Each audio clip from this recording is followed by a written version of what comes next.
good old union has come in here to dwell. A battle in the heart of Alabama caught our attention. Coal miners in one community, they've been on strike now for months. Working as long as 12 hours a day, 7 days a week, in some of the most dangerous conditions. I really think that the labor movement is the single greatest force for democracy in the history of the United States. The story of Alabama is a story of not just resilience, but of militancy. I say no contract, you say no code. No contract, no contract. If we ain't all free, ain't none of us free. You're listening to Alabama's only union talk radio show, The Valley Labor Report, with Adam Keller and Jacob Morrison. Hello, Tennessee Valley. This is the Valley Labor Report. My name is Jacob Morrison. My co-host and fellow agitator is here with me, Adam Keller, and we are broadcasting live online and on the radio from the heart of the Tennessee Valley, the Spice Radio Studio in Huntsville, Alabama. Today, Last Weekend Southern Labor is back. Kim Kelly talks to us about her new book. Adam talks about how labor history is not taught in Alabama, and more on the program. If you want to be part of the program today, we've got a phone number, and as always, the line is open. The line is open. You can call or text 844-899-TVLR. That is 844-899-8857. You can also leave a voicemail anytime throughout the week. I know that we get a lot of people listening to us on the podcast, as a YouTube video.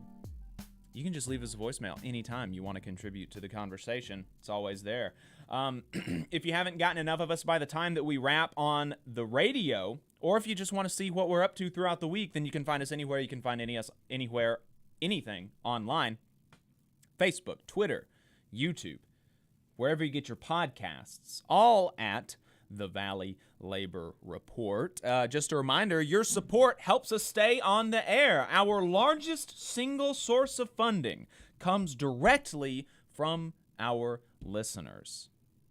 If you want to become a sustaining member of the program, make a one-time donation, or buy our new hat that I'm wearing, and you can see it if you're watching us online, you can go to our website, tvlr.fm, or become a patron at patreon.com/The Valley Labor Report. I'm really happy with the hat, too. It's really nice. I don't know. I'll get up closer to the camera so you can see that. It's pretty cool. I like it. It's a nice trucker hat. Union labor. Union made in America, unlike Republican politicians and talk radio hosts who have all of their merch made in China. Ours is union made in America. Who's more patriotic? Let's.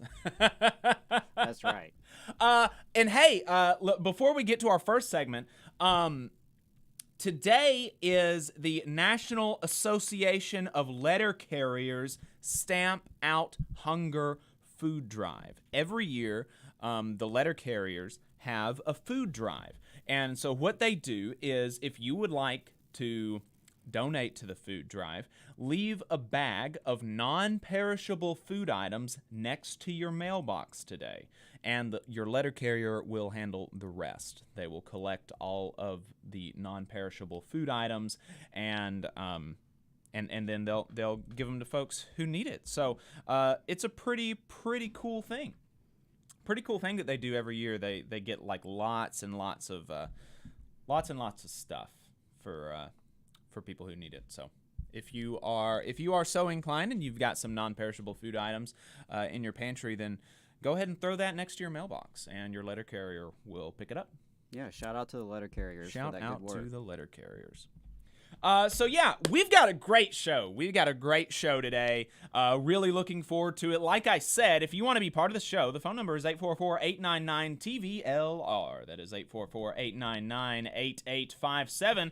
We're going to get right to our first segment, though, which is going to be Last Week in Southern Labor. That is a segment that we do. We try to do it every week, Last week we weren't able to do it because Jonah Furman did not do his newsletter last week. So this is going to be actually the last 2 weeks in Southern labor. It's a segment that we do every week where we go over what happened in the labor movement in the South last week. We get the information from Jonah Furman's newsletter, whogetsthebird.substack.com, where he compiles everything that happened in the labor movement in the whole United States. So if this is a segment that is interesting to you, you can see what happened in the rest of the country by going to his newsletter, whogetsthebird.substack.com. It's really cool. He pulls like all the NLRB filings, the election filings, wins and losses, news articles about strikes and bargaining updates, stuff like that. Really, really cool, very exhaustive list about what is happening every week in the labor movement. Awesome stuff. So let's get right into it. In new organizing in the last 2 weeks, 461 Starbucks workers at 18 stores filed for union elections with Workers United, including in Atlanta, Georgia, El Paso, Texas, Winter Park, Florida, Glen Allen, Virginia, and Smyrna and Alcoa, Tennessee. Notably, with the Starbucks Workers United campaign, this is not happening in the South, but it is worth mentioning. 91 Starbucks workers at 3 stores in Madison, Fitchburg, and Monona, Wisconsin are apparently unionizing with UFCW, Local 1473, which is clearly a violation of even the most basic understanding of union jurisdiction. But I mean, Workers United is not publicly beefing with them about this. There have been some baristas with Workers United that have said, "This is why are you doing this, UFCW? Why would you not send the leads to us?" But the UFCW International is standing behind this local. It's not like this local is just going out on a limb and organizing these folks by themselves. So very strange behavior from the UFCW, and very strange for them, for their international to stand behind it. It's very weird. And why is that? Why is it not good that just, anybody organizing Starbucks stores anywhere is good? Because you segment their bargaining power. Like, you want it as much as possible, especially while we're in the early stages of this campaign. Everybody going with Workers United. Why? Because they'll have more bargaining power. If you get Starbucks bargaining with 13 different unions, they can pit people against each other much more easily. It's very frustrating behavior. 360 players for the United States Football League are organizing with the Steelworkers Local 37 in Birmingham, Alabama. That's interesting. Looking forward to seeing how that goes. 115 aircraft mechanics for Vertex Aerospace in Cherry Point, North Carolina are organizing with the Machinists. 20 firefighters who work for Aerostar Airport Holding in Carolina, Puerto Rico are unionizing with the Hermandad de Empleados de Oficina. 17 workers for Badger Daylighting in Orange City, Florida are joining the Operating Engineers Local 673, which is the third Badger filing by an Operating Engineers Local since March, which is very cool. In election wins and losses, with the caveat that the NLRB reporting lags behind reality considerably over the past 2 weeks across 23 ballot counts at Starbucks stores across the country, Starbucks Workers United won 20 outright, with 563 workers voting a combined 266 yes to 68 no. That's 80% in favor of the union. There are now officially newly unionized shops across the U.S., including in Leesburg, Virginia, and Tallahassee, Florida. 3 in Phoenix, Eugene, and Raleigh, North Carolina were unsuccessful on initial count, but at least some of these have a potentially determinative number of ballots challenged by the company, so that could end up in a win for the union. 45 workers at Grifols Blood Bank in Gainesville, Florida, voted 19-8 to join UFCW Local 1625. Very cool. In strikes and bargaining, the 500 Chevron workers on strike with Steelworkers Local 5 in Richmond, California. I thought that was Richmond, Virginia when I was bummer. But anyway, well, a lot of since cool I said stuff it, happens in Richmond, California. Yeah. They've had a very impressive progressive movement there, building power at the local level. So yeah, but I do know that strike has really, galvanized the community. Yeah. Well, since I said it, they're seeking to reopen negotiations with the company after weeks of no contact. Meanwhile, the refinery workers are getting support from environmentalists who took to the Bay to extend the picket line. It'd be very cool if we saw some Republican activists out there, but they don't actually care about energy workers. They care about energy bosses. In D.C., drivers with ATU Local 689 for the D.C. Circulator, the bus lines run by private contractor RATP Dev, struck for 3 days, and get this, won an 18.5% to a 25% pay increase. Part of what provoked the strike was the big pay differential between circulator drivers and their WMATA counterparts, which is a clear violation of the union principle of equal pay for equal work. 3,000 workers for Arconic across 4 steelworkers locals in Iowa, Indiana, and Tennessee, and New York are taking strike authorization votes on Thursday. So that would have happened a couple days ago, so we'll see how that turned out. Not satisfied with the brutal months-long strike, a Kellogg's vice president compared BCTGM strikers of 2021 to terrorists, and he was promptly fired also, for his language. That actually is great, unironically. Yeah, that is great that he was fired. It was kind of surprising, thanks to reporting from The Intercept. You'll remember that BCTGM workers at Kellogg's struck, including in, I believe it was in Chattanooga, Tennessee. There was a Tennessee location of that strike. It was nationwide. Elsewhere, in Unite Here news, Local 23 is still pushing for action from the U.S. Senate for its 175 dining workers in D.C., setting a deadline of May 18th for some kind of movement, with a vague threat of escalation. 700 machinists at United Launch Alliance in California, Alabama, and Florida have a new contract, averting a potential strike. We talked about that last week. AFGE is in a fight with the Office of Personnel Management over telework because the office never implemented digital filing systems long advocated by the union and could be required under the Paperwork Reduction Act. Workers are being unnecessarily forced back to in-person work in D.C. In political fights, the Congressional Workers Union enjoyed a big breakthrough, with the chamber taking up the bill to legalize their right to unionize, while House Speaker Pelosi raised the salary floor to a still meager $45,000 a year.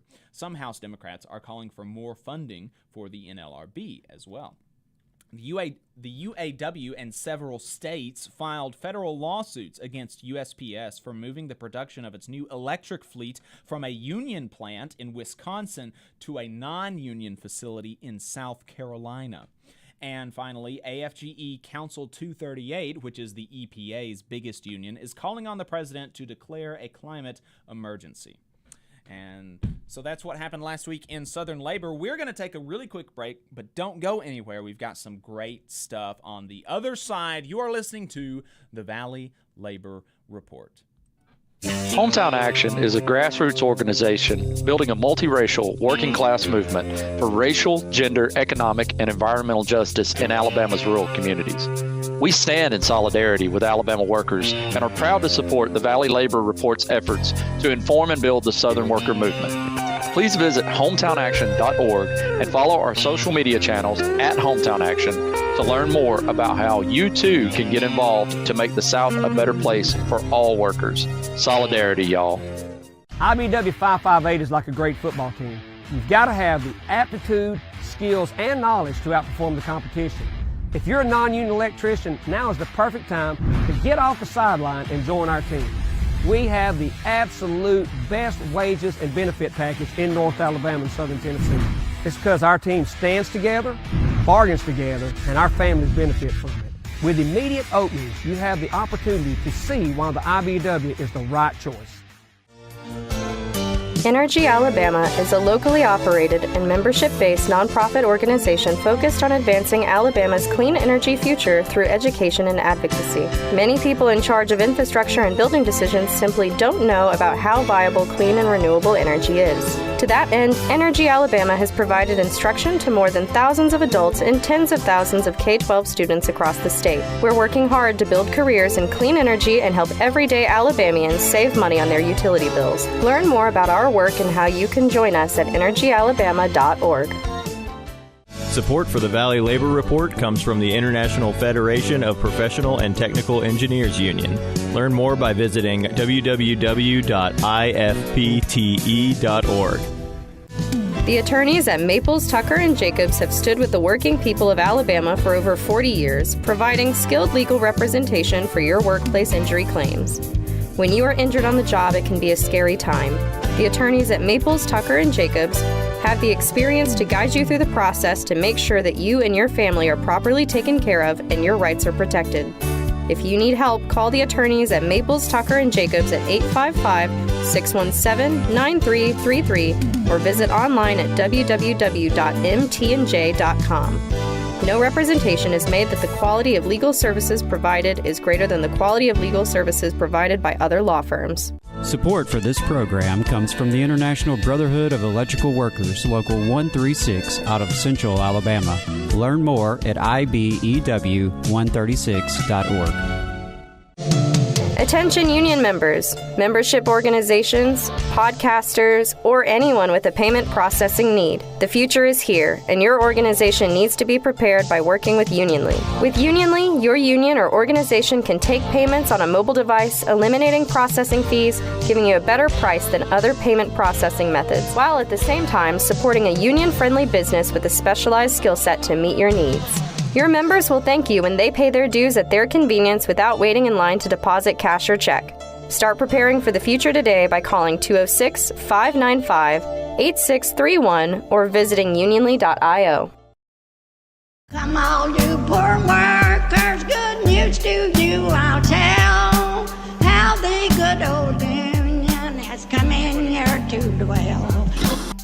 Labor creates all wealth. All wealth should go to labor, and you are listening to the Valley Labor Report. My name is Jacob Morrison. My co-host is Adam Keller. If you've got anything to add, you can give us a call. The phone number is 844-899-TVLR. That is 844-899-8857. We have got a great interview for you right now. We spoke to Kim Kelly yesterday. She is the author of Fight Like Hell. She is a columnist for Teen Vogue. She is a former labor reporter for Vice.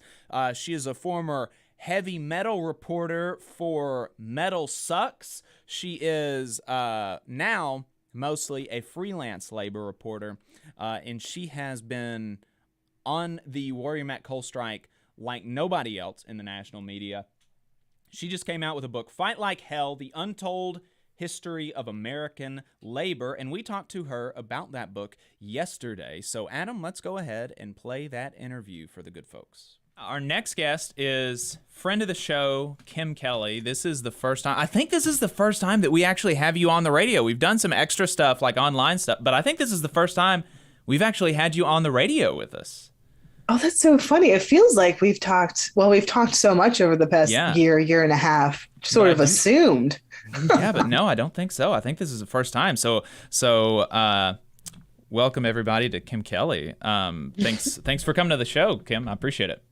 Thanks for having me. You know I'd do anything for you boys. Oh, yeah. I know. So the first thing I wanted to ask you about is not it's not about labor, and it's not even specifically about the book. It's about your writing style, because and I wanted to maybe know a little bit about like how you came into like if there was anything in your education or any particular like way that you try to write, because I read a lot of the stuff that you put out, and most of it now is labor stuff, and we can talk about what it used to be in a little bit, but and so I've always enjoyed it. But the other day I read something that you wrote about like a tea convention, and I don't know why I clicked on it, but I read it. I don't like tea. I'm not a tea guy, but I read it and I was like really engrossed, and I think that was the first time that I actually realized that you were that how good of a writer you are, because I enjoyed reading this article about a thing that I could not care less about. So how did you how did you come to write the way that you do? Like, is there kind of a have you always just been a really good writer, or like what's, how did you develop your style? That's really interesting. No one's asked me that before. And I think there's a few things that factor into the way I write. I mean, I learned to read when I was really young, and I was really precocious, pretentious little kid. So I read really widely when I was young, and I built up a pretty strong vocabulary. And I always, I didn't actually maybe one reason that I write the way I do is I've never really taken any journalism classes or that many writing classes. I've never really had anyone tell me how I'm supposed to do it. And so I just write the way that things sound in my head and sound good to me. And I think that is maybe a little bit more accessible than more structured writing styles. And also, since I guess my most significant writing experience for most of my life has been writing about a subject that is not necessarily everyone's cup of tea, writing about heavy metal for most of my career.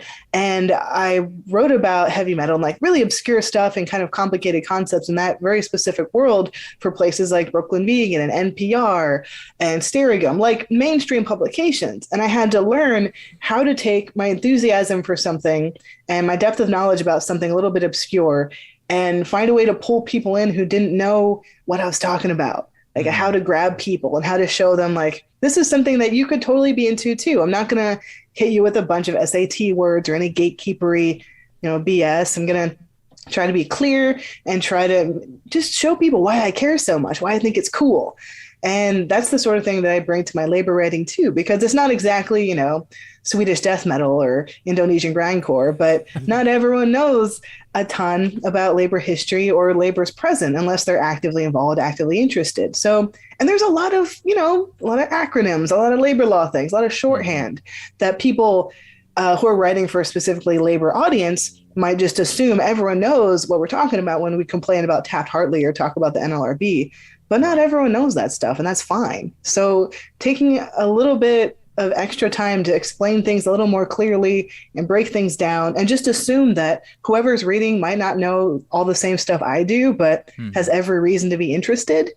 And I think I just get excited about the things I like. I really like the stuff I write about. And hopefully that comes through. I think it does, because like when I read the article about the tea convention, I was like, oh, this is very interesting. Maybe I'll go to a tea convention, even though I do not enjoy tea. Not even and a in little fairness, I spent most of that convention getting wasted because it was mixed with a bar convention. So maybe my willingness to be a little human and a little bit of a dirtbag, maybe that comes through too. I'm definitely not an unapproachable kind of writer. I would say that. I'm not an academic, and I'm not a stuffed shirt by any stretch of the imagination. Right. I think that's those are the kind of people that I'm drawn to as far as their their media output and their writing and their stuff like that. So the stuff that you did before, you kind of alluded to it. You were a heavy metal writer. Talk to us about that, being a heavy metal writer. Very specific vocation. It's a very specific vocation. And when we say heavy metal, we don't mean even the kind of popular scene metal, right? We're not talking about Metallica, though. I did interview Lars Ulrich. He was much more pleasant, or even Metallica, or like Asking Alexandria or Under Oath, or some of those folks. Like those are the kind of bands that I was briefly really into when I was in middle school and high school, and I asked you about some of them, and you were like, I have no idea who these people are. And so I looked up some of the bands that you listened to, and it was like totally indecipherable, and totally different genre. Caveman noise. when we're talking about heavy metal. So how did you get into that kind of writing about this indecipherable genre of music? You can catch a word here or there if you know what you're looking for, but yeah, it's a very not a very accessible type of music, it's multifaceted, whether it's black metal or death metal or grindcore or industrial. Like there's a lot of different ways to be part of the extreme metal category. But I knew it when I was pretty young because I grew up, I think I might be a year or two older than you, but I'm 34 now. So when I was growing up, like 13, 14, that's when nu metal was huge. And I got into those kind of bands like Slipknot, Paraman, 5000, all that stuff.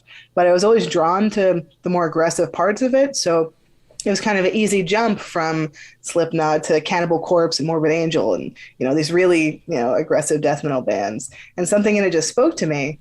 And I'd always wanted to be a writer. I wasn't sure what kind, but I happened to be, and this is like a total lucky coincidence. I happened to be writing for my county newspaper when I was 15, like just writing about like politics and sports and stuff for their teen section. And that was right the same time that I got into death metal, more extreme metal. And they let me do record reviews and do band interviews. So I was like writing about Pig Destroyer and Behemoth for like the Burlington County Times. And I just started writing for more zines and web zines like they were then, and like little local zines, and got an internship at Metal Maniacs. Like I just kind of decided I'm going to write about heavy metal. That's the thing I'm going to do. And I did it for a really long time. And I was pretty good at it. I was probably the best known woman writing about metal in the US for a pretty long time. And it was an interesting world to live within because I was not only writing about metal, I was throwing shows, I was touring with bands, I worked at a record label, I did promo, I kind of did a little bit of everything. And that was my real world education. I went to college, but I didn't put that much effort in. So being out in the world and meeting all these different kinds of people, that really kind of opened my mind a little bit because I'm from a really rural, isolated area. And by the time I was 27 or something, I started working at Vice in 2014. And 2015, we unionized. 2016, we got our first contract. Like I ended up in the right place at the right time and got super involved in the union effort. That's when I got to meet my first labor organizers. That's when I learned more about labor law. Like that was this huge introduction to this world that I'd known about a tiny bit because my family's union, but they're not, my dad's part of the union, my granddad's part of the union, because that's what you do. That's the kind of jobs they had, construction, steel workers. But I hadn't thought about it that much until I got a chance to join one. And then that really shifted everything I wanted to write about. Like I'd written about heavy metal for like 20 years. And then I was like, okay, I think I want to make a switch and see if I can pull this off. And well, here we are. So I guess it worked out okay. I've read some, memoir wouldn't be the right word, but looking back on, the time that you spent doing heavy metal stuff and some of the things that you've talked about, doing that kind of work, there was a certain amount of exploitation and sexual harassment that came with being a woman reporting on heavy metal. Did any of those experiences with abuse and exploitation make you more likely to make you more likely to unionize, or make you feel like tender, ready to catch fire when you had the opportunity? Or do you think it was just a little bit of like how did the negative experiences that you had writing for reporting on heavy metal bands, how did that affect you as you unionized at Vice and as you began your transition to labor reporting? That's interesting. So it definitely had a big impact. So I started writing about metal and going to metal shows when I was still a kid, like 15, 16. And that was brutal because I was usually one of the only young women or girls in the area. A lot of older guys took a lot of liberties, and I definitely went through some pretty gnarly situations and learned a lot of lessons about who you can trust and where you're safe and where you're not safe. And I also, as I got a little older and got a little bit more interested in the world outside the woods, the world outside, like my little very narrow white girl experience, I got more political and I educated myself about politics. And those earlier, well, they never really went away, but especially those earlier experiences with sexual harassment and abuse and assault, like that made me into a feminist. And that made me someone who cared a lot about like gender equality in the scene. And then as I read more and met more kinds of people, that worldview expanded, and I started being interested in, calling out and challenging other types of oppression and bigotry in the scene. And that came through in my work. And really, by the time that we got involved in doing union organizing advice, I was like, I was pretty well known / hated / loved. Very extreme reactions to my work all the time because I was really, really political in a way that caused a lot of consternation and discomfort within a scene that was more than happy to not look at its ugly parts or confront its problems with every kind of bigotry you can think of. Right. And, I mean, the heavy black metal, death metal scene is very politically complicated. Like you'll have anywhere from, this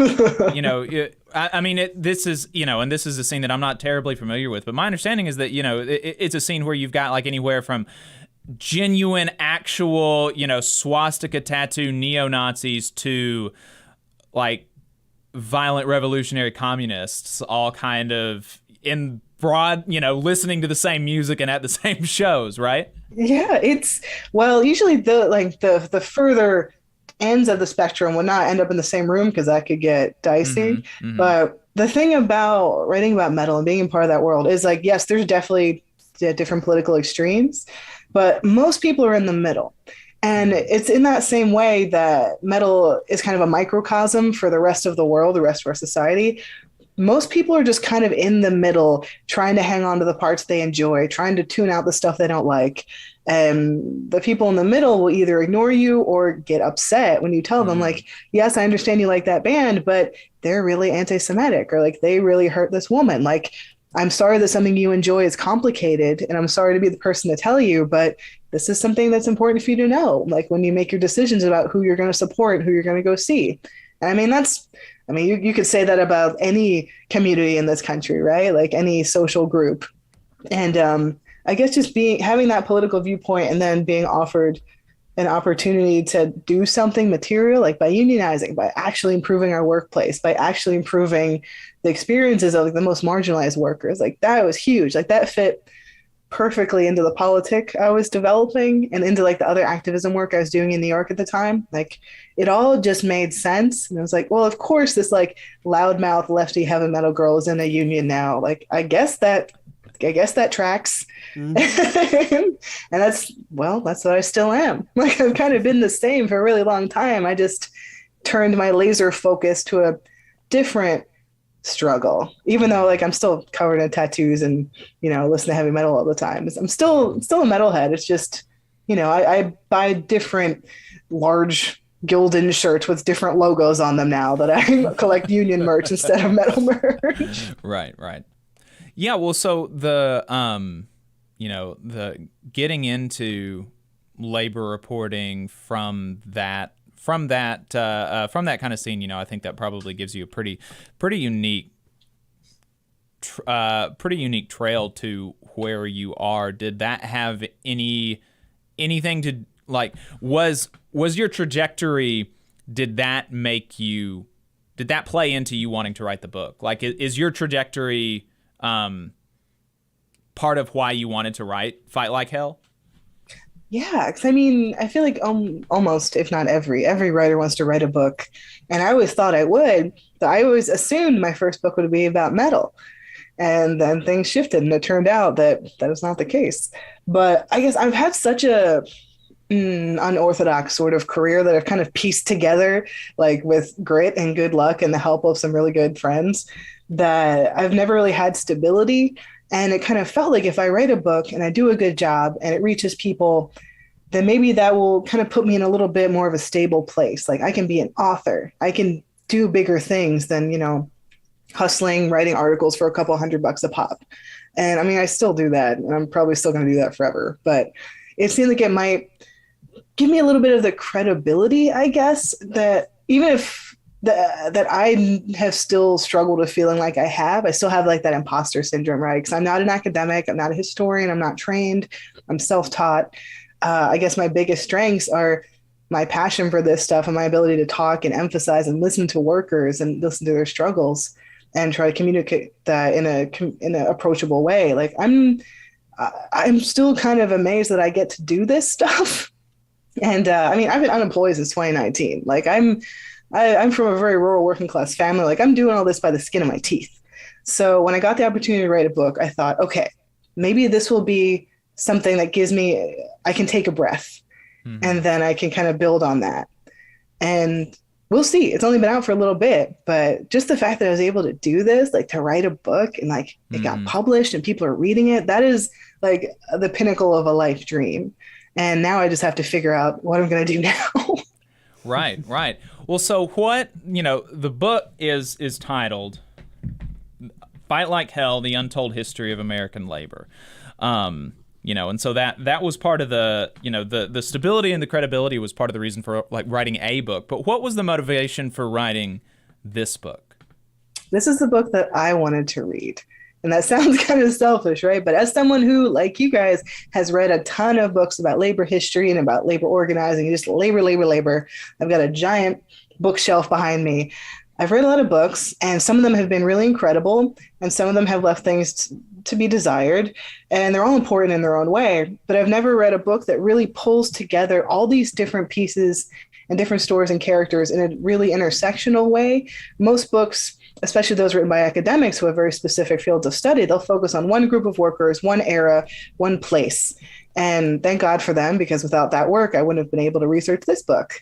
But I wanted to write something that shows that not only has every type of person been involved in the labor movement, like no matter where they come from, what their identity is, what their job is, that they've done really incredible things and they haven't done it alone. Like every movement for social justice or progress in this country does go back to the labor movement. People in the labor movement have been part of all those struggles too, whether we're talking about the civil rights movement or the disability rights movement or the feminist movement, the immigration rights movement. Without labor, without workers, without labor activists, those movements wouldn't have been as strong. And I wanted to show how connected everything really is, I guess, in an effort to show people that you can care about more than one thing. And everything intersects in ways that make us really strong and give other people the opportunity to try and weaken us and break us apart. But if we stand together, that does mean that our chances of winning are a lot greater. Right. Absolutely. I think that segues perfectly with something that I wanted to bring up, which is, in popular culture, it seems like when you think of unions, you think of organized labor, we're supposed to picture a big burly white guy in a hard hat. Like that seems to be the popular consciousness around unions. Now, of course, we know that's not representative of the labor movement now or in the past, or just the working class more broadly.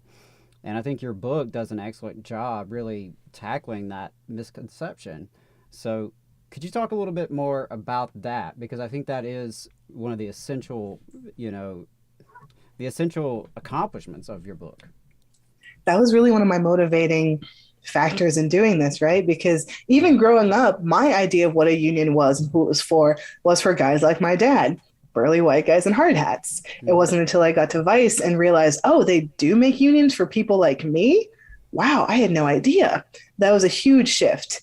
And I think a lot of people are kind of realizing this, especially now we have this greater public attention on organizing. Workers at different kinds of workplaces like Starbucks and Amazon are getting a ton of interest. Like any worker can join a union or form their own union. Like we're all allowed. We all count. And this avatar of the burly white guy has kind of been used to exclude a lot of people and to discriminate against a lot of people. And that has only harmed the movement and harmed workers. And honestly, if you want to get into demographics and facts and figures and all that, the most typical type of union member in this country is a Black woman who works in healthcare or in the service industry. Like the most heavily unionized demographic in this country is Black women. So why would the idea of a union member not be a Black woman? And there's probably a lot of reasons why it has been more convenient to push other ideas of who a union is for. But in this book, I wanted to make it very clear that, yes, the white guys in hard hats, they're there. We love them. Shout out to the boys. But so many other types of people have done such important work and have been here since the beginning. That's the thing. It's not a new thing that, Black and brown workers and queer and trans workers and different types of workers that don't work in traditional automotive industries or manufacturing industries. That's not new. We've always been here. And I wanted to make that very clear because I think that making that crystal clear is a way that we can show those people that this is their movement too. And that they are, they've always been part of it. We've always been part of it. The narrative might have left us out, but that doesn't erase the accomplishments of what we've done. Right. And I think that for me, when I was reading the book, something that just kind of came out from the pages was that the working class constantly has to reassert itself as such, as a class, against internal and external forces that are seeking to divide it. Along the lines of gender, race, sexuality, migratory status, things like that. And where workers divided, they lose more easily. And where they're not divided along these lines, and where we incorporate and encourage people that are part of these marginalized groups that have always been part of the labor movement, even if they've been relegated to the sidelines. When we bring them in, it's better for them, obviously, but it's also better for everybody else. What do you feel like, whether in your book or not, but what do you feel like is the best kind of teachable moments in labor history where working folks were divided and where they pretty obviously could have done better. They could have won or come closer to winning had they not allowed themselves to be divided. I mean, there's so many ugly moments in labor history where those divisions have been made very clear, and that discrimination has just been allowed to run rampant. I always think about how the American Federation of Labor, the predecessor to today's AFL-CIO, early labor organization, they were all in on this really xenophobic, racist legislation like the Chinese Exclusion Act. That was back in the 1880s. And instead of seeing a new wave of workers coming to this country trying to get involved in the workforce as a new workforce to be organized, they saw people as coming to take their jobs, take their members' jobs. And that's a really ugly sentiment that we've seen repeated throughout the centuries, whether it was Black workers, whether it was immigrant Irish and Italian workers, now with Latino immigrants. There's always this idea that some people are coming to take something that we have instead. And, some labor leaders and parts of the movement have fallen victim to that and perpetuated that. But not everyone has bought into that, right? And the unions who have rejected that racist, xenophobic rhetoric, I think they're so much stronger for it, so much more effective for it. One of my favorite examples, it's a little bit further back, one of my favorite examples of just how powerful it is when workers from different backgrounds and different experiences come together as 1946 in Hawaii, the Great Sugar Strike. And I talk about it all the time because I think it's really cool. I think things are cool. Jersey dirtbag. But I think it's really cool the way that the workers were able to get around all these obstacles that the bosses put in their way. Some context, at that point in the Hawaiian Islands, there's these massive sugarcane plantations that made a ton of money for white guys who lived on the mainland while working, the laborers to death. And they were predominantly worked by Native Hawaiian, Chinese, Japanese, Korean, Filipino, Puerto Rican, workers from kind of all over the place, but predominantly Asia. And the bosses kept all these workers in different segregated camps, and they paid them differently, and they treated different workers, workers from different nationalities, differently. And they said very explicitly, in their letters, we want to make sure that they don't get together and organize, because that's the last thing we want. And then when it came time to strike, their union, the ILWU, International Longshore and Warehouse Workers Union, who have a very cool, very radical history of their own, they realized okay, we need to bring everyone together. We need to make everyone see this as their cause, because previously different nationalities had been pitted against one another as strike breakers, like whether it was Filipino workers breaking a Japanese worker strike or, just other permutations of that. But going into this, those organizers were like, okay, we're going to get translators from every language in every community, make sure everyone knows what's happening. Everyone feels heard. We're going to set up strike kitchens and have workers cook for one another and build community that way. We're going to make it very clear that everyone is equal in this union, everyone is equal in this strike, and we're all fighting together. And that strategy won. And they got like a 20-year high raise. Like they conquered the sugar barons. And I think there's such an important lesson there. Like it seems so simple, but honestly, just making sure that everyone can understand what's happening. Everyone feels heard and everyone feels respected. That's how you win. Like shutting people out or dismissing them because they have a different experience or speak a different language. That's a recipe for failure. Like we've seen it before, and hopefully we won't see it again, but we probably will. But that's the lesson, right? Be cool. Like treat everyone equally. When I read that, I was like, oh, this is so cool, because I've read, you mentioned that you've obviously read more than I have, but I've been able to read a few books now about labor history, and when I was reading that story, I was able to remember some testimony from Solidarity Stories, which was a book about Harry Bridges' book. Yes, yeah, about that strike, and I was like, oh, this is so cool. I'm reading about it in two places by two different people. That's so awesome. Yeah. And there were so many other things about it that I couldn't squeeze in, like the IWW was involved, but please go on. Oh no! I mean, it was really cool, and the ILWU is a very cool union. I would definitely recommend reading Solidarity Stories as well. And oh shoot, I lost my train of thought. We were talking about, I don't know, but solidarity and whatnot. Go ahead, Adam. Yeah, I was gonna just say, I think one of the coolest things about that story was you mentioned how the ILWU actually was organizing workers on the boat rides over. Yes, Hawaii. wasn't that something? That was that is the toughest thing. Like that was for listeners who haven't read it yet. Like it was really a stroke of genius, because the bosses were bringing in boatloads of strike breakers from different countries, bringing them in and assuming they would screw up the strike. But the stewards and cooks and other workers on the ship were union. So they just organized all the workers in advance.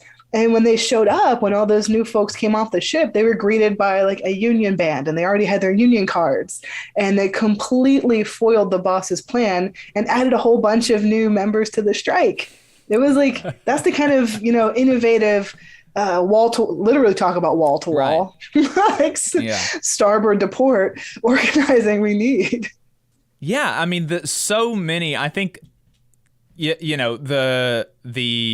idea or the response to a whole lot of people being brought in as strike breakers, which is, would just be to, try to not let them in, or try to, get them deported, or not be able to immigrate here, or, just that. The idea of organizing the strikebreakers, it just never occurred to so many people. It is a really cool story. Yeah, and I mean that's another lesson from the past we can learn from. There's even, I'm trying to remember, I don't have the specific page number or whatever in my head, but there's another instance during the mine wars, I think, when a bunch of incarcerated folks were brought in to act as strike breakers for this conflict that was going on between coal miners and the coal bosses. And they were all kept in like a stockade to, of course, can't make sure that they, to make sure they can't be free while they're working for people for nothing. But the miners they showed up and they just set everyone free, and they burned down the stockade. So not only did the strike breakers not break the strike, a whole bunch of people got free. And like things like that are just so cool to read about and like so inspiring to share with people. Because it's like, labor history is really cool and exciting and fun. You just have to show people the fun parts. And, I read a lot of books that are really well researched and really in depth and really, really valuable, but they're not a ton of fun to read.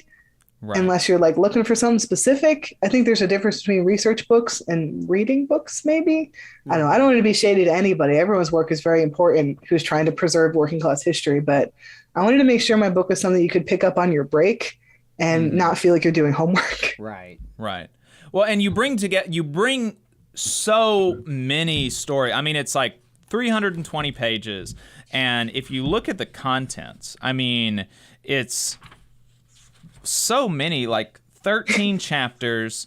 Each chapter is a specific type of worker, and in each chapter for each type of worker, you tell, 2 to half a dozen to 7 or 8 different stories about each of those different types of work. So it's really pulling together so many different things. And while we're on the topic of maybe marginalized workers or bringing people together, I think the chapter that you have about the queer workers was very cool. Or maybe it was in a different. This is the thing. So I had when I was going through putting together chapters, there was like certain categories of workers I wanted to make sure had their own chapter. And I kind of debated with myself, do I want to have a chapter focused on queer workers? Or do I want to just feature a whole bunch of queer characters and make it clear that queer people are everywhere in the movement and have been the whole time? And I decided that was the best way to go. Because that's true. But I think the chapter you're talking about, the movers, chapter 9, that just happens to have a ton of queer characters. And I thought that was kind of fun, just because I think even in the intro to that chapter, I talk about how when people think about transportation, it's mostly like the Teamsters or whatever. Right. It's like, well, let's talk about flight attendants and marine cooks and stewards and trans truck drivers. Like I tried to kind of take these, even the most traditionally like masculine white coded ideas of like the manufacturing worker or like the factory worker or the miners. Like I wanted to take those and make sure that those were like the queerest or most feminine or whatever chapters, because like everyone else has been here too. Absolutely.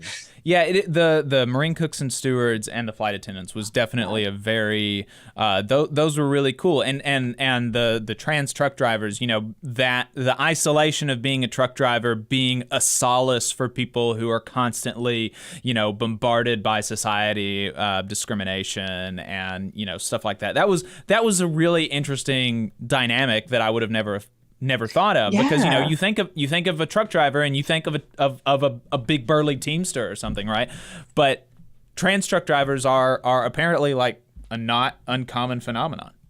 And it kind of makes sense. And this really, I have to shout out Anne Belay, who wrote a book called Semi-Queer. That was a huge source for that chapter. And she interviewed a ton of queer and trans truck drivers and Black and female truck drivers. Again, folks that disrupt that idea of the white dude with a beer belly, which is also fine, not to body shame anybody. There's just that idea, right? But and that's the thing. Like I'm not the only person to put this stuff together, right? Like tons of really brilliant authors and historians have done like very focused studies on these very kind of intersectional histories of different types of worker. Anne Belay has done a couple books, like just looking at queer workers in specific places. Like there's that one, and there's one about she wrote about steel workers in like Indiana. Like she's done really cool stuff. And like I hope that my book is seen as being sort of in conversation with that work and part of this history that I think it's maybe a little bit more radical, right? But like this new tradition, or not even that new, this tradition of covering working class stories in a way that's intentionally intersectional and intentionally make sure that no one's left out.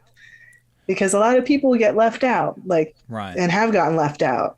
And I wanted to scoop up as many of them as I could fit and put them in a book that people could find at like Barnes and Noble and read, and then hopefully go through the bibliography and follow the breadcrumbs and find all the other cool stuff out there. Like, and it was really cool. Intro. Yeah, well, it was really cool seeing the characters like that being brought out, but also other characters fighting for them on the basis of their different identities and the the way that they're the marine cooks and stewards. Some of the things that they fought for was like freedom to be gay and like not not be fired and things and this was happening when did they win the right to, like, you know, be gay, basically? Be themselves. Yeah. I think it was like in the 30s, really, when that union kind of came into its own. Because previously to the 30s, before that, it was like you had sailors, you know, fighting for queer rights. That's crazy. Yeah, like the phrase they had, like the slogan they had was "No queen baiting, no red baiting, no race baiting," because it was a very black, very queer, very lefty union, and of course, like. That they didn't last as long as we would have wished they would have because of the Red Scare, because of all this anti-lefty, anti-everything sentiment that so many people had to deal with. But the fact that they existed, it is really Alan Bublé. There's a great social historian that really preserved that history and interviewed some of those workers, and I was able to find like these archives and whatnot. But yeah, like that's just such a cool story, and it just shows that labor has always been radical. There have always been radical, lefty, diverse people involved in this movement, like from the very beginning. And all the cool stuff that we've won, all the progress we've made is thanks to them. How do you feel like the stories that you wrote about in this book and that you read about for this book, how do you think that informs your writing about struggles today? I think that you are probably the, you are the person people think of on a national scale for when they think of people that are telling the story of the miners here in Alabama. Oh, my boys. Yeah, and that's something that, like, even though the miners are in a lot of ways very stereotypically union, they have something in common with the queer characters in your book, the immigrant characters in your book, in that they are being ignored by so many different people. Because of who they are. Right. Yeah. How does the work that you did for this book inform how you report today? Yeah, it's funny too that you mentioned the miners' strike, because that was my my fun thing I allowed myself as I was writing the book. I was like, okay, I'm gonna stay here in my office. I'm gonna read my books. I'm gonna do my phone calls. I'm not gonna move except when I go to Alabama to see the folks in Brookwood and try and write about them, because I couldn't give up on them, because it became almost a personal mission to make sure people were paying attention. But even the most effective thing I have found when covering that story and any other labor story too, is placing the utmost importance on workers' voices and on getting the story directly from the horse's mouth, if you will. Like, love union communicators, they're wonderful, but if you want people to care about something that's happening, you have to show them why they should care. You have to humanize the characters. You have to put a face to the problem, a face to the issue. Like, you could tell someone, oh, there's a bunch of coal miners on strike in Alabama and, they're having a really rough time, and that person might not care very much. But if you show them a video of Greg Pilkerton talking about what he's dealt with on the picket line, about how him and his wife were injured by company goons, like, and just see the look in his eyes when he talks about finding out his wife was hurt. Like, if you have a heart or a soul, you're going to care about what's happening to that man and his coworkers. And that's just the biggest lesson I've learned through writing about labor in general, is like, put the workers first and do everything you can to show that people are flesh and blood characters, and that every worker deserves, sympathy and solidarity, even if you don't like the industry they work in, if it's a complicated industry, if they have views that are not lining up with your political views, like, we can talk about that stuff, but let's make sure the workers are being taken care of first. It's really show the importance of empathy, I think, and is sort of putting some of your own political positionings, your own personal opinions, and just kind of putting it to the side while we're trying to fight for something that helps everyone. It's been interesting for sure, covering this strike in particular. But every labor story kind of has the same parts. Like, it's workers versus the boss, it's labor versus capital. In some cases, in a lot of cases, it's very much a good versus evil struggle. And you kind of have to show the blood and guts of it and the heart of it to get people who might otherwise just click past it to pay attention and think, oh, these people are just like me, or just like my aunts and uncles, or just like my grandparents.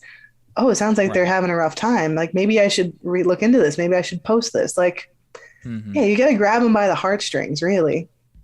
Yeah, you mentioned that sometimes it really is like a good and evil thing, and some people, and I don't know where they would get this idea, they've accused me of having like black and white thinking about these issues, and No. and that I'm too biased or whatever, and Biased?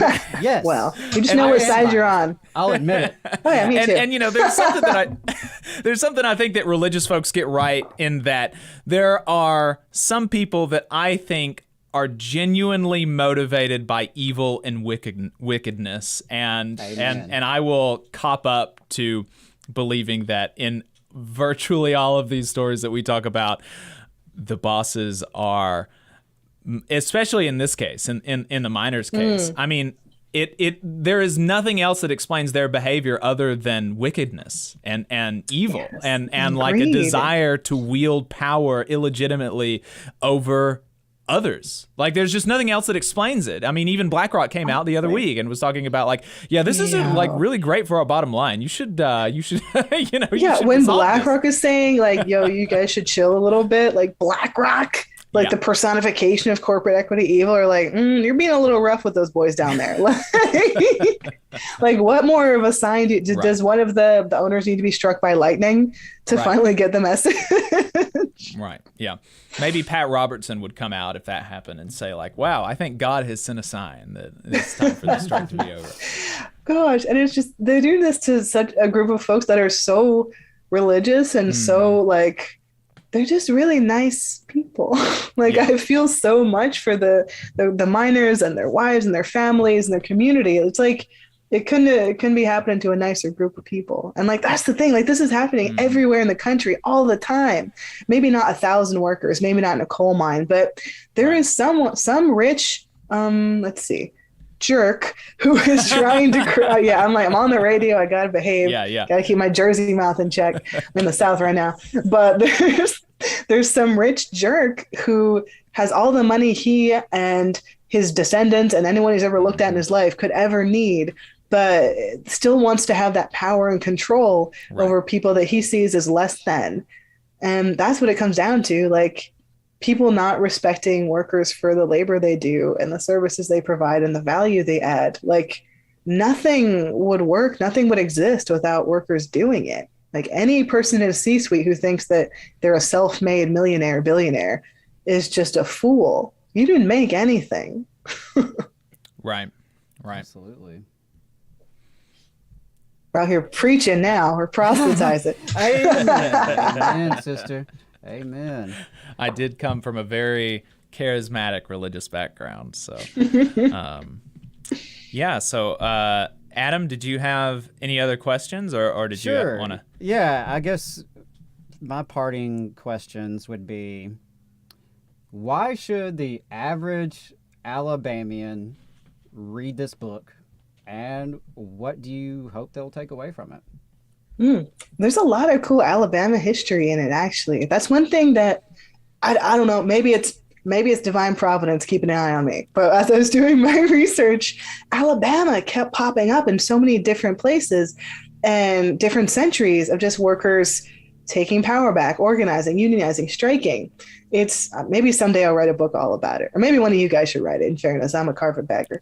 But I think honestly, anybody who cares about working people and about families and about the rights we have, and just the history of this country, the history of poor and working folks in this country, like this book is full of folks like that. It's full of people just like you and your family, whether you're a very Christian conservative Republican or a big old lefty, like someone just like you has fought for the people they know and the people they work with and made the world a little bit better.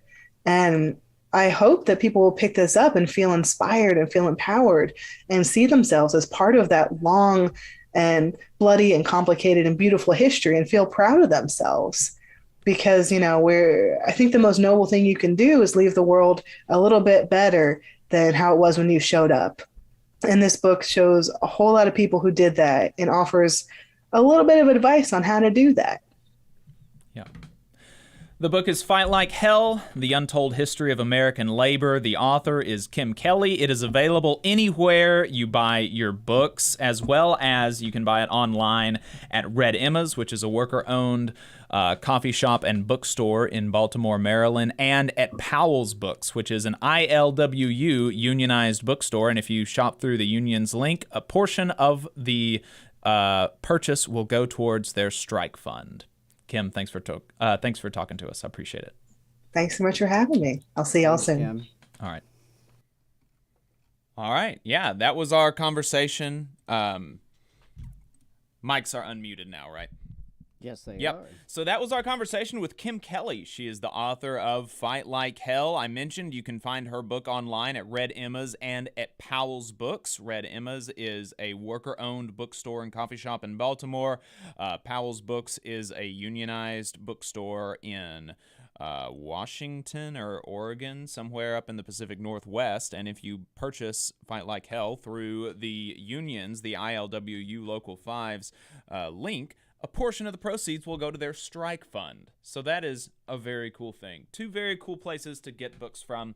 And a very, very cool book to order. Yes. Can't recommend it enough. It's very easy to read. It is, as Kim described, she accomplished her goal. It is not a dry, dense history text. And as someone who loves that as well, it's a quick read.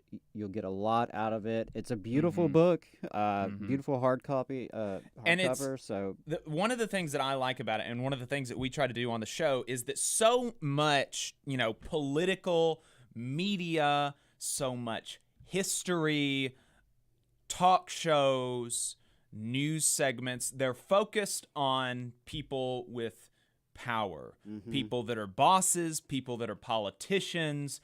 And I think that regular people, even conservative folks, I think that regular people say they want more information about the lives of regular people. And this is a book about the lives of regular people. This is a book about how regular people stood up to the bosses, stood up to politicians, fought for themselves, their sisters and their brothers, for the right to live, for fair wages, for better working conditions, for the right to be queer on the job and not be fired, for the right to love who they want to love and not be fired, for equal rights for everybody, desegregating their workplaces. All of these things are fights that regular working people had, and this is such a good book. It tells so many stories of so many different people that are not emphasized even in labor history, much less other histories. So great book. Couldn't recommend it enough. We appreciate Kim for taking the time to talk to us. We're going to take a break really quick, and then Adam is going to, on the other side, talk about the labor history curriculum in the state of Alabama. You're listening to the Valley Labor Report. The phone number is 844-899-TVLR, and we will be right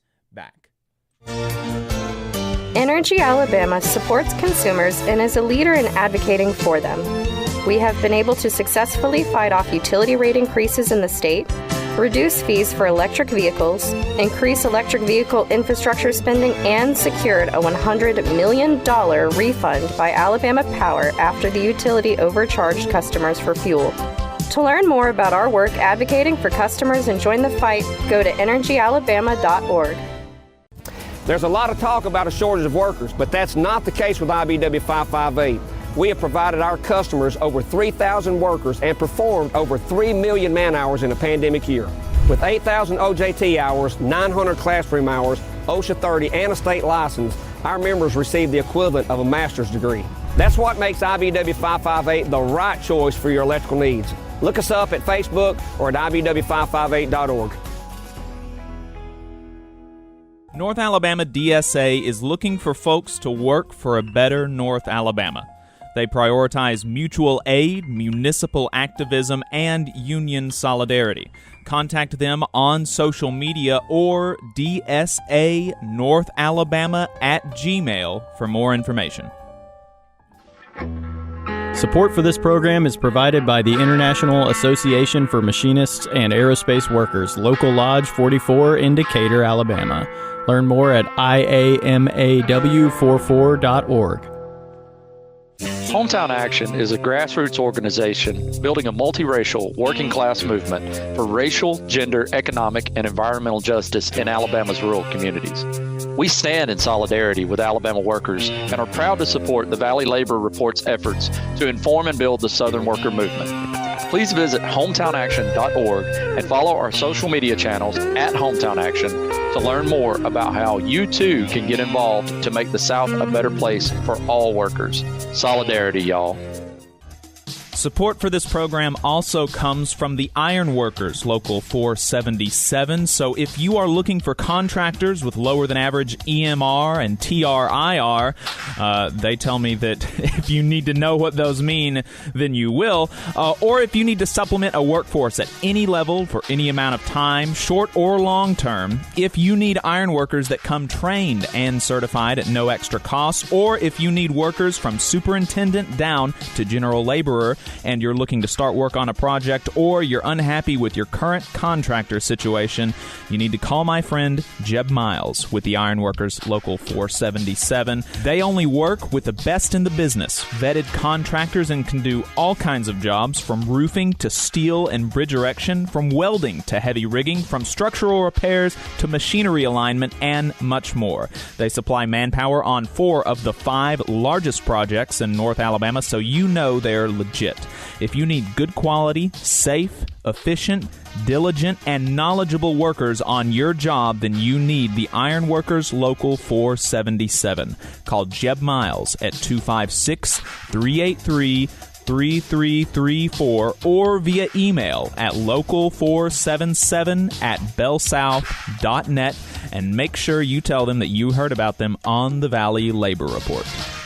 We're the nurses, firefighters, and claims representatives that help keep our government services running. We respond to natural disasters. We care for our nation's veterans, and we investigate discrimination in the workplace. We are federal and D.C. government workers, and we are proud to serve the American people. Working in more than 70 agencies across the government, we know we can fulfill our mission because our union has our back. Learn more at afge.org. Paid for by the American Federation of Government Employees, AFL-CIO.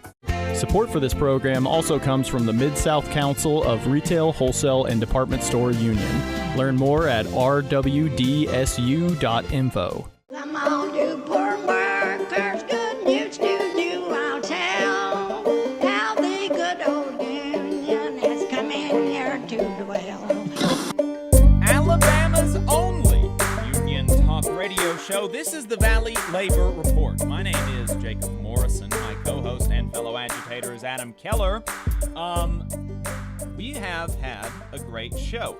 We are online on YouTube at the Valley Labor Report. If you've missed any of the program, you can always go back and watch the full show on YouTube, or you can find clips where we just take, little isolated segments and throw them up as their own YouTube video. That way, if there's just one thing that's interesting to you, maybe not the rest of the show, then you can just watch that one thing. So subscribe to us on our YouTube channel. Like the stream if you're watching us on YouTube and you haven't yet.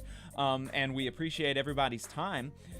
So Adam, everybody knows, is a former history teacher in the Alabama public schools. And so he has a pretty good insight as to what is taught in Alabama, with respect to the history curriculum and with respect to labor history. So Adam, can you talk to us about what is taught in Alabama public schools as it relates to unions, to labor, working people, things like that? Yeah, I think it was pretty appropriate, given the interview we just had with Kim Kelly about the untold stories of our labor history, that we take a look at Alabama school systems and what do Alabama students actually get taught, what are they exposed to in terms of our history of a labor movement here in this state. So if you're a regular listener to this show, then you already know the importance of the labor movement and the history of our state and our country. You know how labor struggles intersected with other struggles against oppression and exploitation. And you know how the labor struggles of the past shape our present and future struggle to fulfill the American promise of life, liberty, and the pursuit of happiness. But do you think the average Alabama student, or adult for that matter, share this knowledge? It will probably not be a surprise to hear that when it comes to teaching about unions and the labor movement, Alabama is failing its young people. And I know that to be true based on my own experiences as a public school student and a public school teacher here in Alabama, as well as my time as a labor and community activist. You know, I know how many times I've encountered graduating seniors who don't even know what a union is. But I wanted to look at the facts. So I took a look back at the Alabama Social Studies course of study and standards. This is what teachers are required to teach in our state. Any public school in the state, if you're teaching social studies, this is your guiding framework. So I'm going to quote from the document here. The 2010 Alabama Course of Study, Social Studies, provides Alabama students and teachers with a curriculum that contains content designed to promote competence in the areas of economics, geography, history, and civics and government. With an emphasis on responsible citizenship, these content areas serve as the 4 organizational strands for the grades K through 12 social studies program. Content in this document focuses on enabling students to become literate, analytical thinkers, capable of making informed decisions about the world and its people, while also preparing them to participate responsibly in society at local, state, national, and international levels. You know, sounds pretty good, right? But those words ring a little more hollow when you consider the minimal emphasis on unions and the labor movement. Now, I'm not going to pretend that this is a comprehensive analysis here, but I did search the course of study for any mention of words like union and labor, taking a page from the Zen Education Project, who recently did a very similar study of state standards around the teaching of Reconstruction. And for anyone who's particularly interested in Reconstruction or teaching, highly recommend you check that out. Spoiler alert, Alabama did not do very well. So when I looked through 140 odd pages, I only found the word union twice, with the exception of union being used as a reference to the North or the Soviet Union. But in terms of union as in labor union, I literally only found the word twice. And both of those were in the 12th grade economics, and both of which were additional content under the standards, not in the standards themselves. So it doesn't really get much better when you look for labor in Alabama social studies. 6th grade modern U.S. history does ask students to, quote, identify workplace reforms, including the 8-hour workday, child labor laws, and workers' comp laws during the Progressive Era. In 9th grade world history, 1500 to the present, there is one standard that includes, quote, conditions of labor and, quote, the economic theories of capitalism, liberalism, socialism, and Marxism during the Industrial Revolution. And that's it there. Cut to 11th grade modern U.S. history, the last U.S. history class most Alabamians will have to ever take in their life. The very first standard actually addresses it. The very first standard is on, quote, the transition of the United States from an agrarian society to an industrial nation prior to World War I. And I am pleased to say it does actually explicitly include some labor history, including events like the Pullman strike, groups like AFL and IWW, and figures like A. Philip Randolph and Eugene Debs. But again, that's it for the year, the course.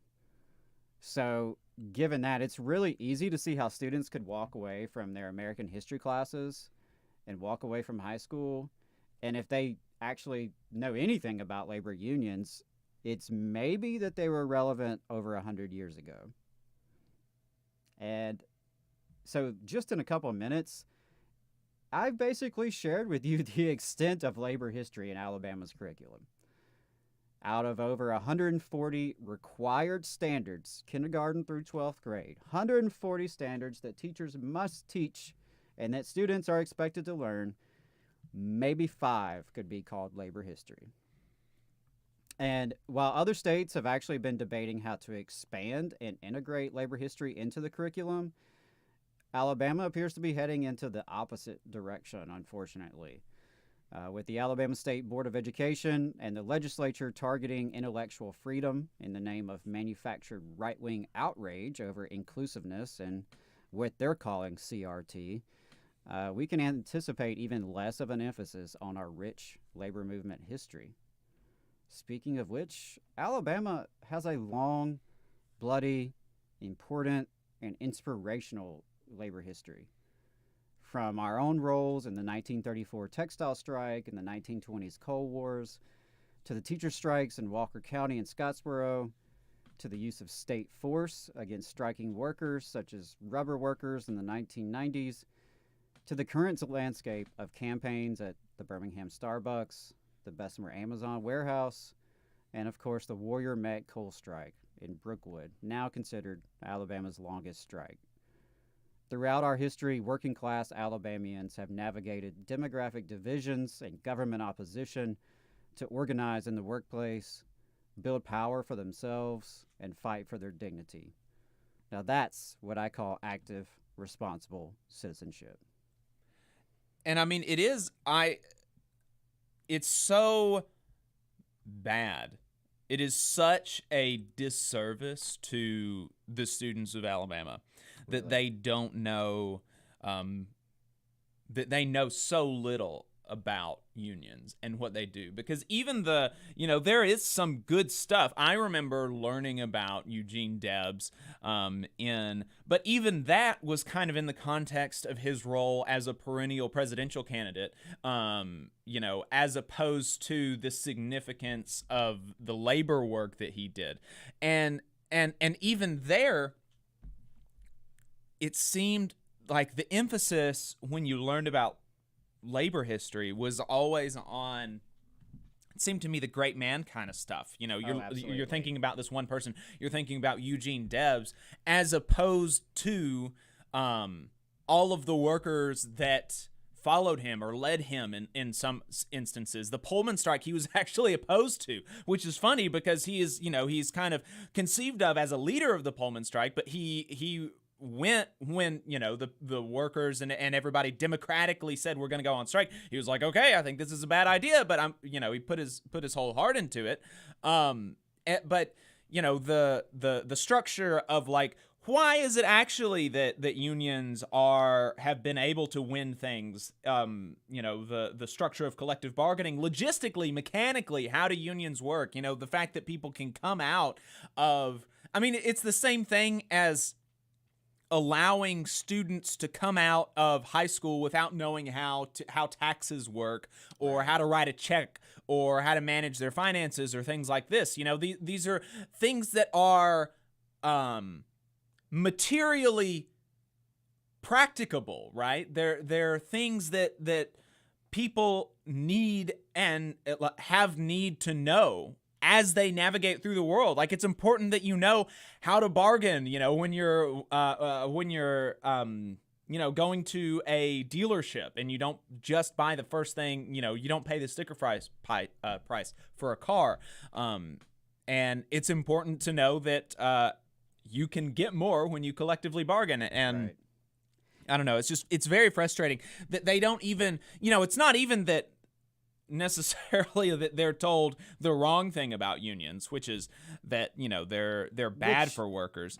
Happens. But at least it's not in the standards. But right. They don't know that they don't learn anything mechanically, logistically about how they work, and it's just it's a disservice to it's a disservice to folks. It is. Especially when you remember that the majority of the state is working class. The majority of the students of the state are working class. They are going to be workers. So it is disappointing that they have such little exposure to their history as workers, as members of the working class. And of course, we're focusing on history here, to tie in with Kim's book. But, on a related note, it's disappointing to see how few students are exposed to trade union apprenticeship programs as an option after high school. There's such an emphasis on college and career readiness. Right. Every student has to fill out the FAFSA form now to graduate. They have to fill out that paperwork for college acceptance.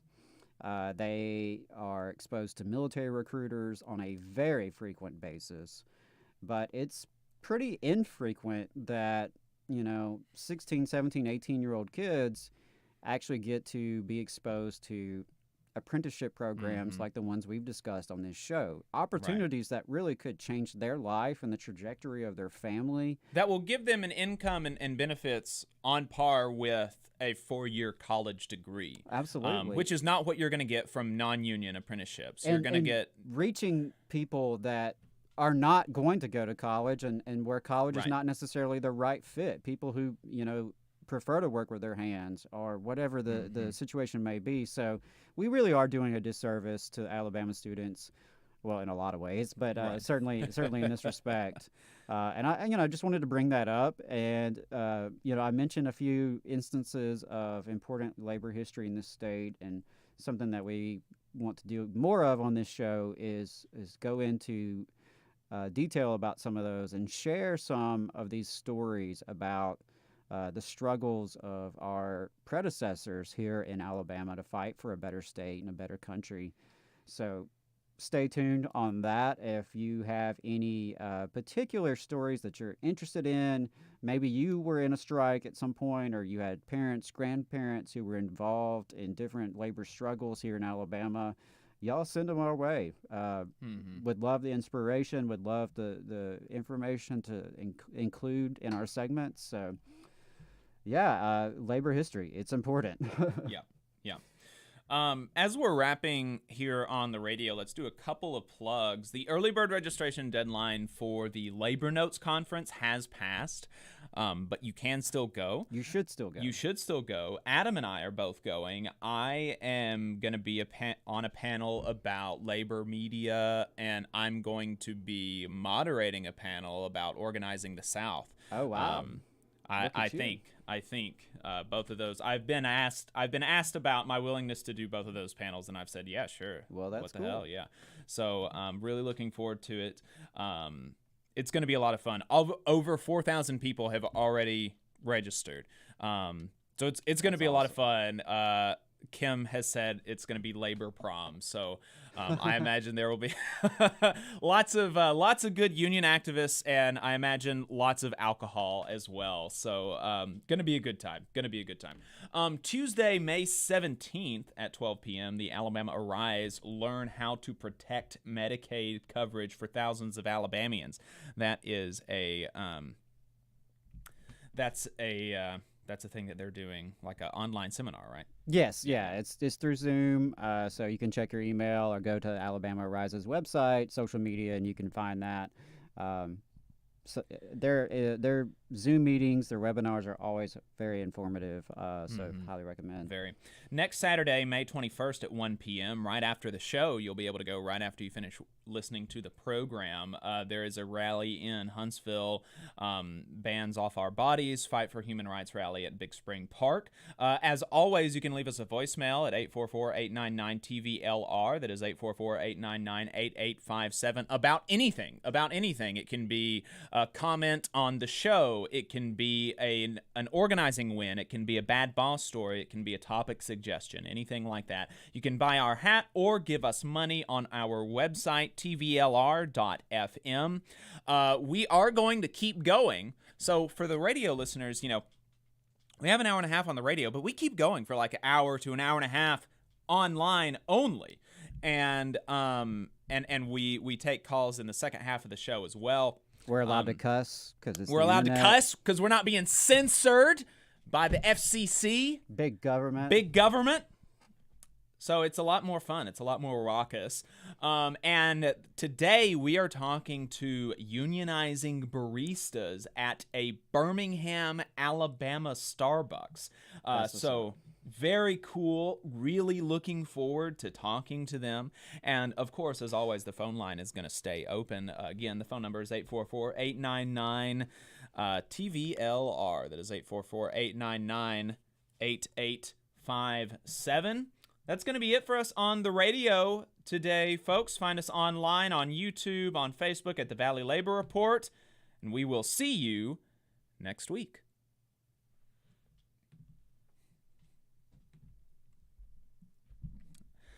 All right. Are we off? I do believe so. Cool. It is 11 o'clock, so we should be moving on from FM, Adios FM radio, WVNN audience. Awesome. Glad you joined us. We are online. Yeah. Okay, great. Well, thanks everybody for staying tuned. We are going to go to a break and get those Starbucks workers on the line. We'll be right back.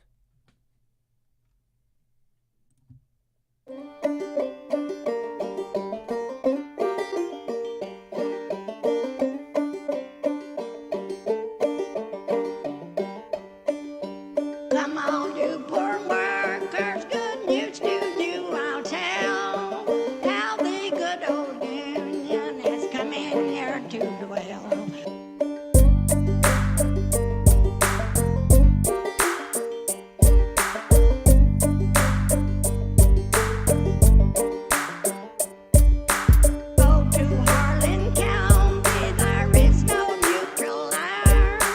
You'll either be a union man or a thug.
Come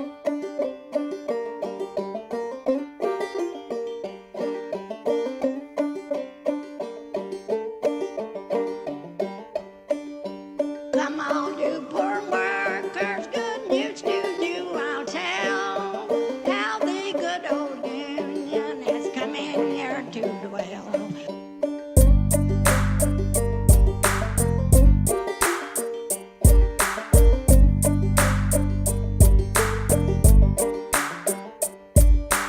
Go to Harlan County, there is no neutral there. You'll either be a union man or a thug party explorer. Which side are you on? Which side are you on? Which side are you on? Which side are you on? Come on, you poor workers, good news to you I'll tell. How the good old union has come in here to dwell.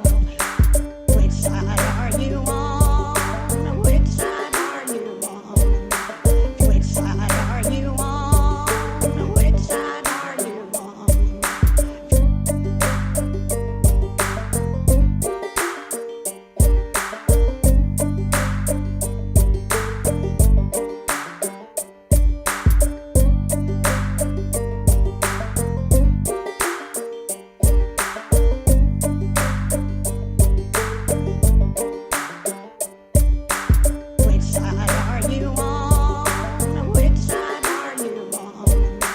Which side are you on?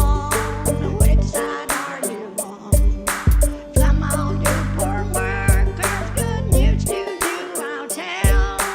How the good old union has come in here to dwell.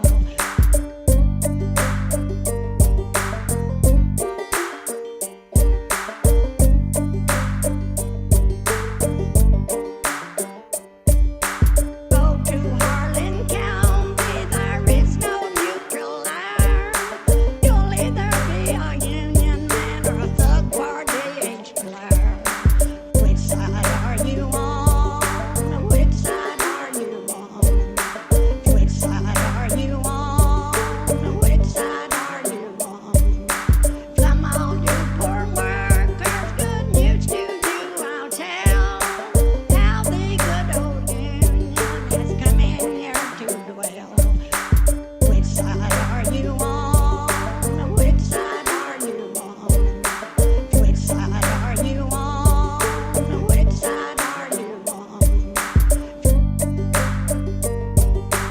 are you on?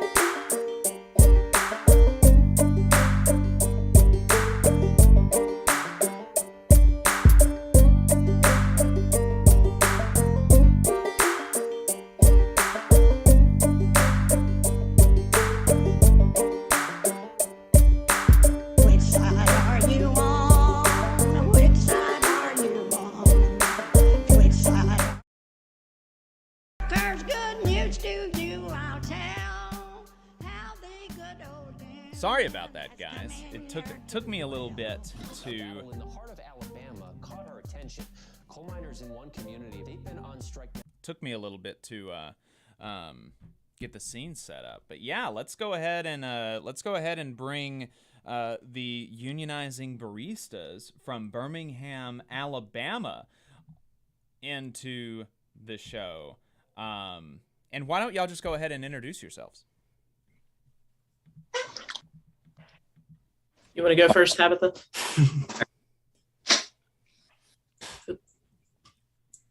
Or I'll go first. I'm Kyle McGuckin. I am a shift supervisor at the 3rd and 20th location. I have been there at the company for about 6 years. My pronouns are he, they. Can you hear me? Yes, we can hear you. Sound great. Oh, I try. My pronouns are she, they. I've been a barista at Starbucks for a little over a year, and I don't have fancy technology, so it was probably easier to set up. So, yeah, and your name was Tabitha? Yeah, that's me. Gotcha. So, Kyle, Tabitha, I appreciate y'all's time, and y'all are unionizing Starbucks baristas with, and you're organizing with Starbucks Workers United. Can you talk to us about what was the catalyst for deciding to begin unionizing? Do you mind if I take that one, Tabitha? Sure. Awesome. Okay, so let's see. Well, when the New York Roastery won, and I think it was Knoxville, Tennessee location won, first one in the South, we have been eyeing basically the Workers United movement since COVID started and Buffalo really took up. We've been keeping an eye. We'd been building our own little discussions about it, getting some semi-serious talks about it, but just, solidifying it. And when we saw those two locations won, we knew that we had a, large audience meeting with some of the district people and had just heard some things going around the office, as well as just an increase in some not so good interactions with customers that didn't really feel like they weighed out the very good interactions with customers. And we decided, okay, hold on, things are looking good. Let's write the letter and announce. So, basically just increase in tension from two different ends and finally collapse all at once. Mm-hmm. Right. Tabitha, what about, does that kind of track with how you felt like the campaign kind of started and your interest in it? Yeah, I mean, generally speaking, as a company, you should want the best for the people that support you as the company. And when we kind of saw that people were able to do something as big as this, we thought, why not just do it as well, Mm-hmm. How long have y'all been working for Starbucks? Me, 6 years. Tabitha, how long have you been there? A year as of April 27th. Nice. Wow. That's happy anniversary. Y'all been there a pretty good amount of time for, service industry kind of work. Is that pretty normal at that location, or are y'all kind of some of the more senior employees? Starbucks prides itself on its retention, and we really do try to build a good store with good people. We do pride ourselves on our diversity and just our own little personal mission statement of just trying to get good vibes and good experiences and create authentic moments. So I want to say that on average, we've had partners who've been there at least 2 or 3 years. We try not to lose people early because we try to have really awesome people to have really awesome days at work. Mm-hmm. That's great. So it sounds like even, aside from the union campaign itself, y'all really try to build a solid community amongst each other as colleagues. And I'm thinking that probably has really helped and come in handy right about now. Mm-hmm. Very much so. I'm sure Tabitha would, Tabitha, you would, I'm sure you have some thoughts on that one as well. I know I've been there 6 years, but you're one of the ones who came in and is training all of the new people. So I would be curious your thoughts on the community. Well, going back to the whole diversity thing, we do host a quite diverse population, people coming from all backgrounds and gender affiliations. And being the person that gets to see people from the day they start till the day they, basically succeed, which is like the best part of my job, you get to be at the front of all that. And I see that as a privilege. And through that, I have met a lot of people, and this bond is formed, first impressions do count. So that's why you do want to be who you are and be your best self. To help in the future. Kyle, you said that you've been at Starbucks for 6 years. Why do you think it is that y'all haven't, that right now is the moment that everything that the stars have just kind of started to align, and we're gonna, Starbucks baristas, workers all across the country are saying we're gonna do a union now, as opposed to maybe 6 years ago or 5 years ago or 10 years ago. Well, there have been, I think the IWW is actually one of the first, had some of the first attempts to get some Starbucks to unionize. And there are a couple of stores, maybe at least one I've heard of in Canada. But as far as this big swell of movement, I guess we just have to be cliche and just say COVID did a number on all of us. Prices are going up. It's hard to keep things in stock. And to be perfectly fair to some of the customers who get very agitated, to be fair to them, I don't think they all necessarily because they just don't have the experience we have as baristas and how to make beverages versus what they see online versus whatever their thoughts are. There just comes a point of contention there, just miscommunication versus inability to help with people's needs, right? We're also, personally, I think we're all just extremely disconnected. Let's be real. Starbucks tries to pride itself on having that third place environment where you can have a home away from home. And, when I started 6 years ago, we used to do coffee tastings late at night when I was a closer. We would just take a break, get some cool coffee and taste with customers. We knew them by name, and we still know some by name. But now it's just become an overwhelming barrage of mobile orders, an overwhelming just line through the drive-through. And, we're kind of missing a little bit of that. I don't know if it's just something that's kind of edged away in all of us, even my own store manager. We all feel this something just isn't the same. Something isn't right. And I'm sure as far as the customer base goes to that level of disconnect, that level of feeling alone in this kind of weird postmodern sense that we're in is causing just people to lash out, to just not have something's wrong with my coffee. I got to lash out. You know what I mean? So it's just anger. It's a very, very angry time when it didn't have to be, and it wasn't, Right. Why do you think it is that Starbucks has responded to this moment in the way that it has? Before the campaign, there were complaints from baristas like you're talking about, complaints about the culture of the company being different, about treatment by management. This is stuff that the company could have theoretically addressed and potentially even nipped a union campaign in the bud, but they haven't.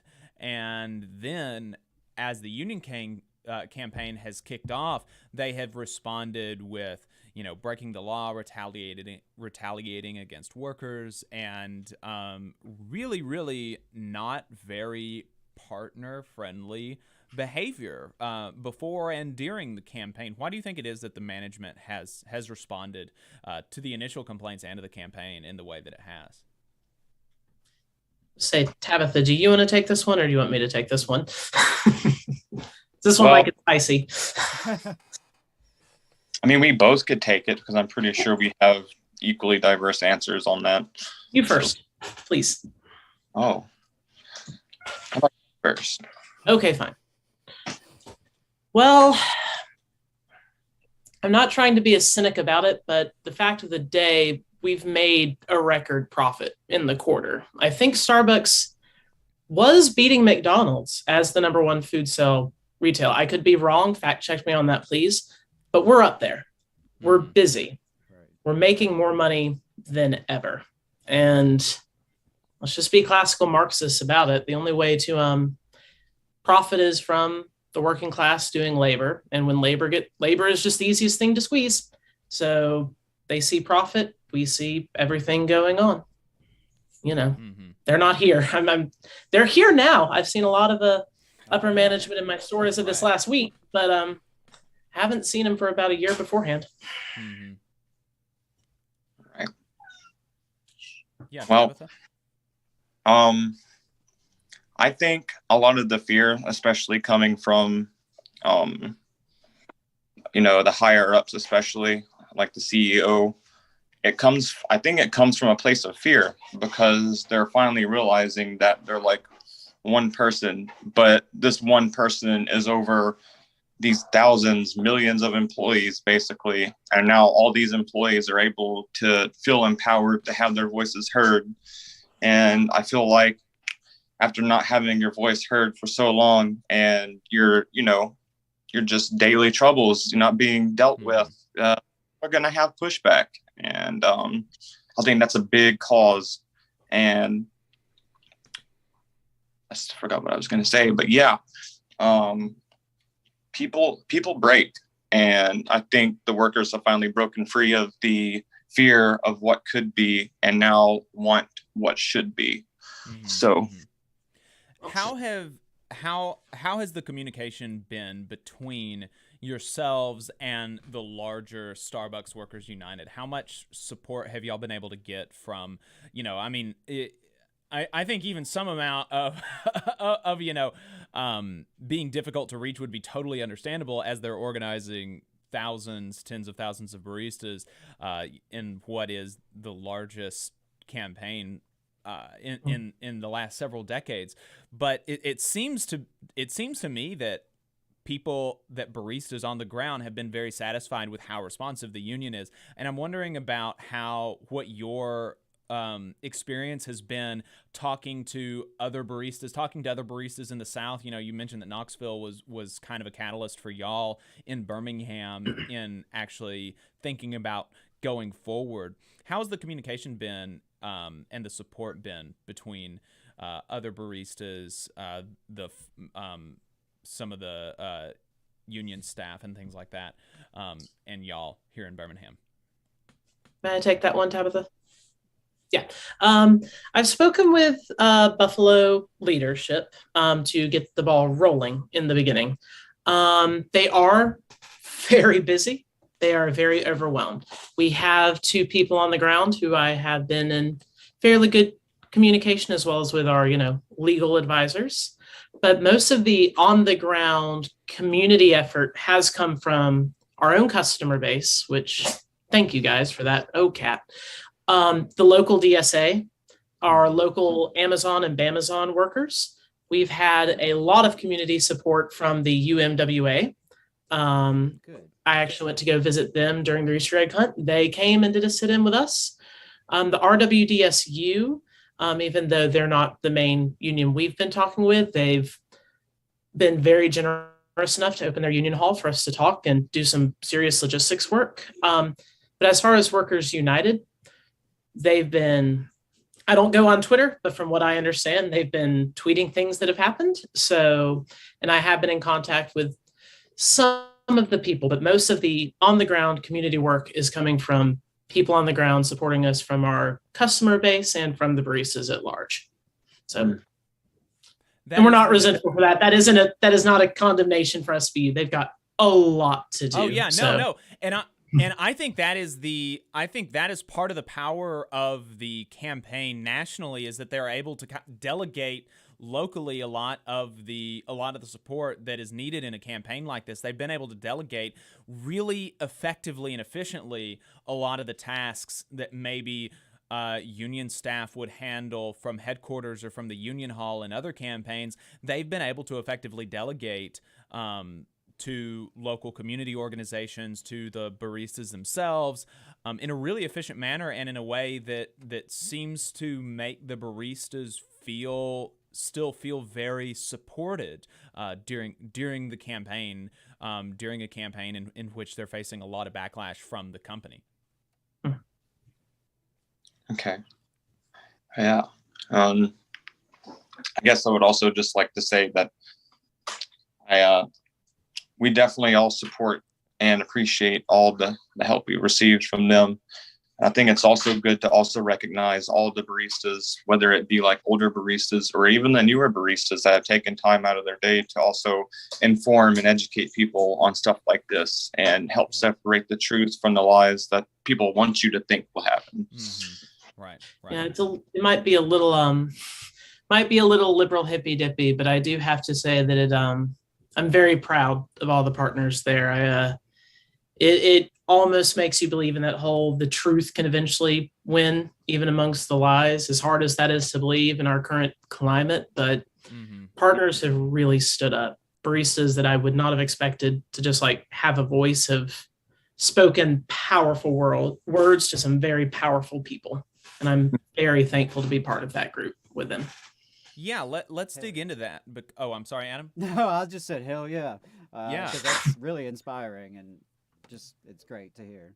Yeah, let's dig into that because y'all have had a few anti-union captive audience meetings down in Birmingham, at least 2, and y'all had one a day or 2 ago where it was the store closed?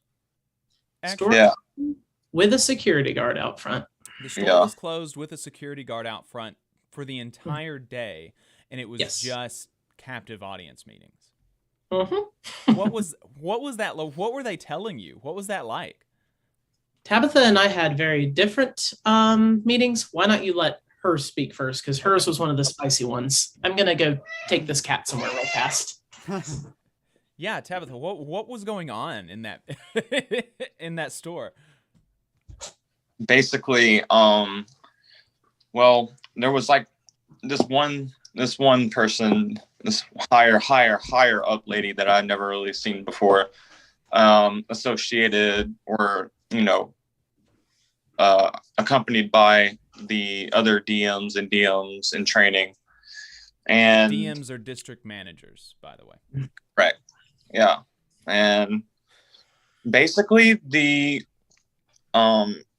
whole thing, some of the district managers said something, but most of the meeting revolved around us sort of getting gaslit by this new higher up lady that was just basically just treating us like we were stupid, like we didn't know what we were talking about. And like it caused some of the some of the people there just to aggressively have to like speak their mind, speak the truth. And I mean, they kept bringing up these petty things on the company side, like, well, you still get all these, or like, if you get a union, you still wouldn't be able to wear fake nails or not wear a hat. I mean, we know that that's not what we're aiming for. That's not like quality of life or things that make us safer and help us in the future or so Tabitha, whatever. You mean that you're the driving force between you or that is driving you to challenge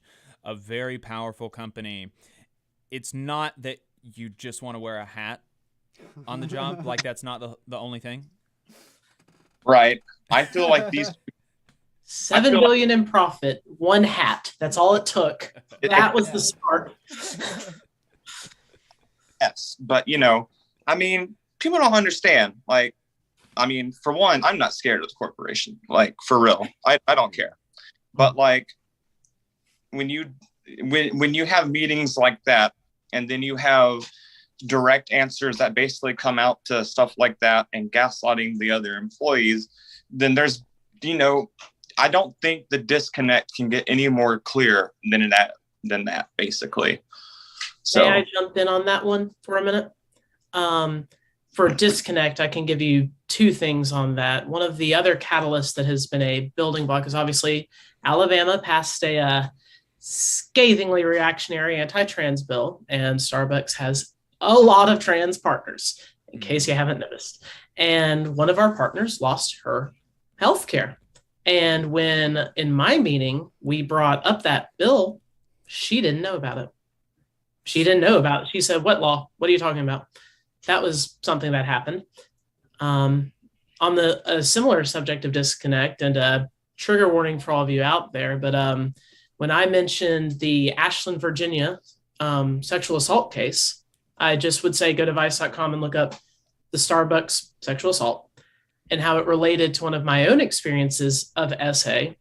The answer I got from that was, well, that wasn't in my district. I don't know anything about that.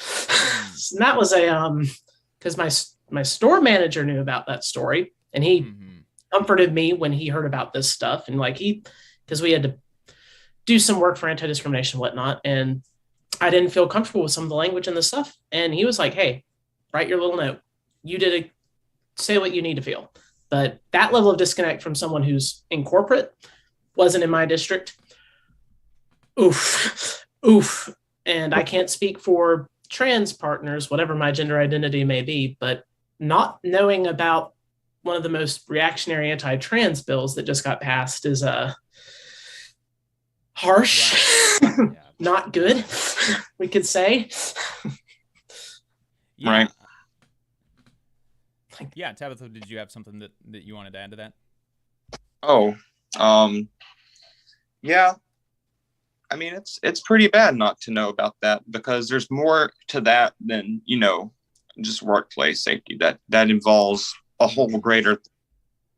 But there was one thing that happened on that captive audience meeting day. Everybody had these big groups of like 4 to 6 people or whatever, and one of the basically brand new or newer employees, one that I trained, I was very lucky to be able to train, and that we were just able to enlighten. Their group was sick. All of them were sick. And I woke up from a nap that morning to like basically a frantic text, asking for help, because they figured out that they were going to be the only one in their meeting, being a new partner, being one of, there are, we don't want to identify this partner, even though we love her. But she has her own outside of Starbucks pressures that make her very vulnerable at this job. And it's like, we are very happy to have her speaking her voice on this, because she's got a lot more to lose than I do, when that's inspiring to see. But point is, she was by herself. Right. These 3 people that she'd never met before. So when we both reached out to, management and didn't really have anything back about me going to be with her or her moving to another group, that was just the final straw for me. That need to be like as headstrong as possible in that meeting. And like, she would gaslight us, but then I would gaslight her back. And I think she was just so to the fact that I was doing that she didn't even know. I mean, like, she was just contradicting herself at that point, but it's fine. It's weird. There is we were straight up told, don't trust the media. They have a bias. That was kind of weird to hear from a progressive company that has spoken out multiple times with the all the stuff going on in our country. It's just strange, just strange. It's that authoritarian mind, it just brings back that authoritarian mindset of the believing cognitively dissonant things at a different time. And that if I was online or just out in public, this could be something we could like have a screaming argument about, but because these people have the ability to fire without a write-up on the spot, we have to be seriously tactful in our response to how they treat us. Right. How has you mentioned that there's been some outspoken support from some workers that you might not would have expected. How do you feel about, and I also, if I recall correctly, your store filed for a union election with a supermajority of cards signed. That was before any of the captive audience meetings. How do you feel about your majority going into your election? We're near unanimous. Awesome. There is one person who will most likely vote no, and we understand why. It's not because of it's for a different reason, or they might abstain. In that case, I would know what that would mean, and that would be hilarious, but I will not give any information on their details. Right. But even people who are middle of the road after the just blatant stuff in that meeting, they are furious and they are pro-union now. Like, even more than I or Tabitha or any of the other members of the org community, They did a better job radicalizing us than we could. All those copies of Lenin. Nope. Just go talk to your corporate people for a day, and you'll be an anarcho-syndicalist in a heartbeat. There you go. I don't know. A bad boss is the best organizer is a pretty common saying in the labor movement, I think. That Keep is those amazing, though, to see Starbucks continually do this in store after store and cause this backlash. You know, they're moving people y'all's direction with their behavior, the gaslighting, the targeting of people, the tone deafness of their communication. It's shocking that people who are being paid millions of dollars to come up with these strategies, this is their idea. It is. Well, some of them got fired. Littler got fired with I don't remember the many millions they got, but yeah. I saw that. I don't want to say any internal information, but I know the company is going through a lot. That's all I'll say. I did see that the general counsel for Starbucks, like the actual, so Littler Mendelsohn is a union busting law firm that companies often contract, but Starbucks had an in-house general counsel that was recently let go and given an $8 million severance package. Wow. $8 million for Kevin Johnson got what, 40 million before he left? Yeah. So, yeah. I mean, could you imagine getting a $1 million severance package for sucking ass at your right? I mean, like, your whole job right now during this time as a general counsel at Starbucks is to keep people from unionizing. And you are so bad at your job that you get fired and you get an $8 million severance package. What is the severance for baristas that are let go for cause? Like the street? Yeah. Yeah. That's kind of what I was figuring. Do they even have any severance packages for if you're let go not for cause, but if you're just laid off, like a reduction in force or anything? Do they even give you a severance in that instance? I think you're able to I'm actually not sure. I know unemployment being what it is its own nightmare, but as far as Starbucks severance, I think it was national news that Starbucks gave during the pandemic you can work and you can see what hours you can. And, props to my store at this point for being able to provide as many hours as it could in the height of the pandemic.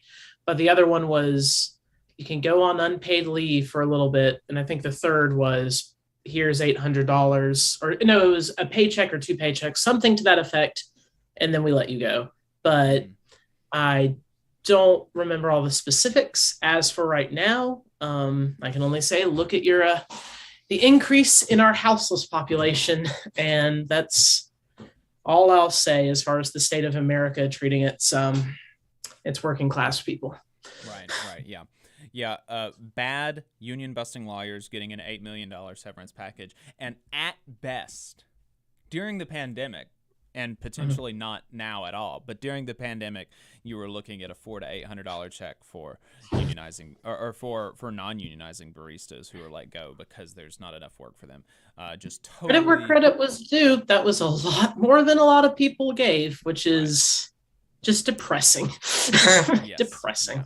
But it was not $8 million. And it's proof that they have the capacity to do these things. If it was $8 million, I would have been bad long ago. Yeah. I don't know what I would do with $8 million. That I can't even imagine that kind of money. Buy all the cats. Donate it to the union. Honestly. Yeah. Yeah.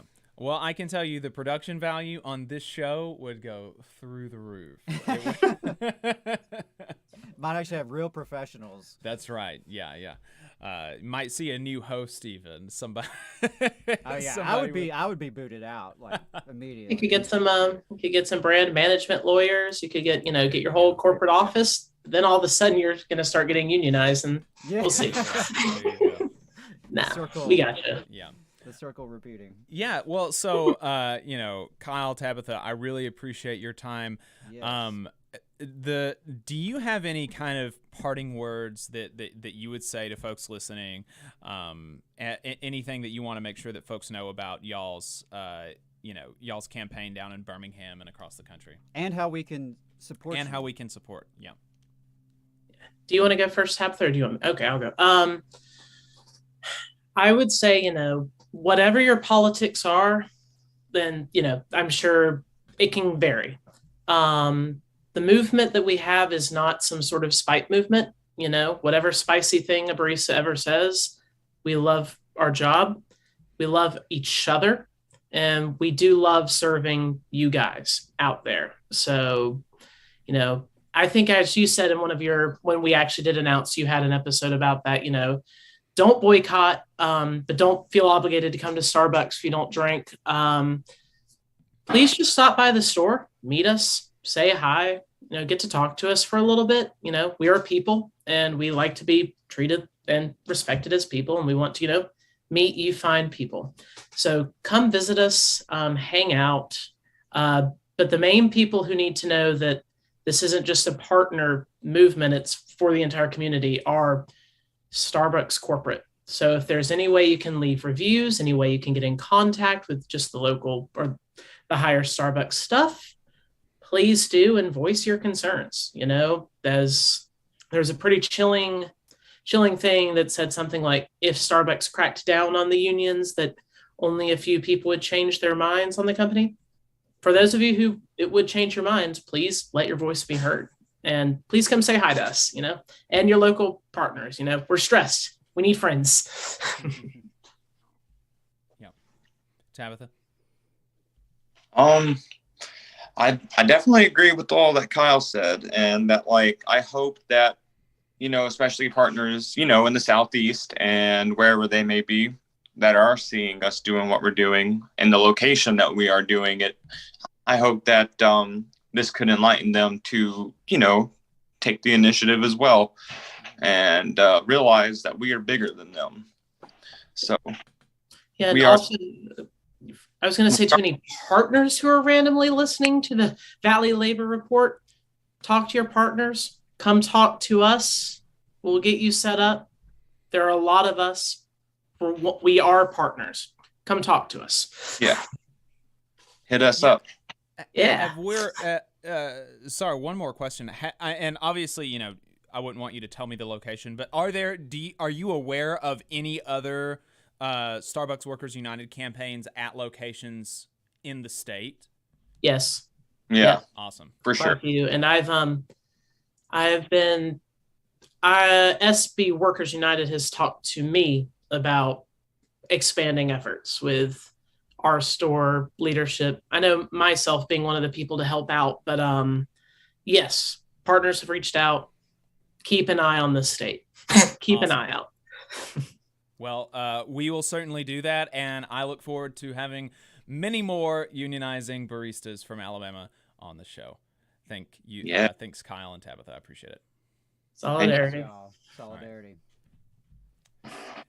Yeah, so we don't have just a whole lot left today. It's going to be a kind of shorter overtime, but I did want to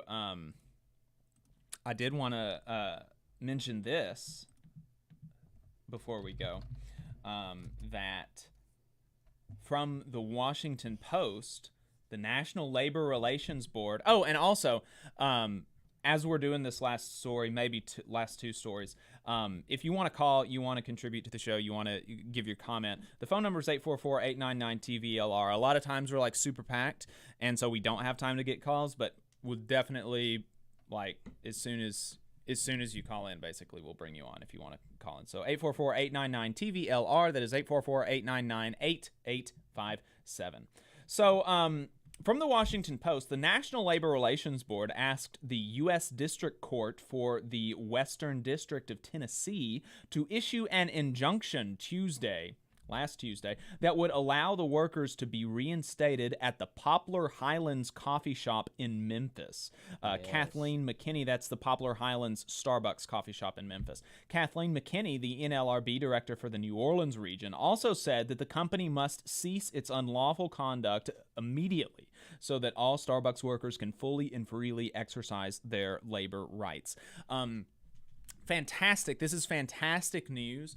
They have, so from what I am gathering is that, and this is about the Memphis 7. These are the 7 baristas at a Starbucks that were fired a couple of months ago. We talked to them right after they were fired. You can go back and listen to that interview on our YouTube channel, on the podcast feed and things like that. But the NLRB is now seeking an injunction from the district court to get them reinstated. And the American Prospect has some really good commentary on this, which is that from the Prospect, Section 10J of the NLRA empowers NLRB attorneys to get injunctions when violations of the law have immediate and serious consequences. But get this, Abruzzo appears to be the first general counsel in at least half a century to use that section to keep employers from illegally thwarting organizing campaigns. Half a century, 50 years has gone by, according to the American Prospect, since an NLRB general counsel has utilized 10J injunctions. And what is the value of that? A 10J injunction is basically like a speed run of or to get, like, so you know how currently right now they were just talking about the trans healthcare ban in Alabama. There was an injunction placed on that law, on parts of that law, by the district court. So that is not a ruling on the merits of the thing.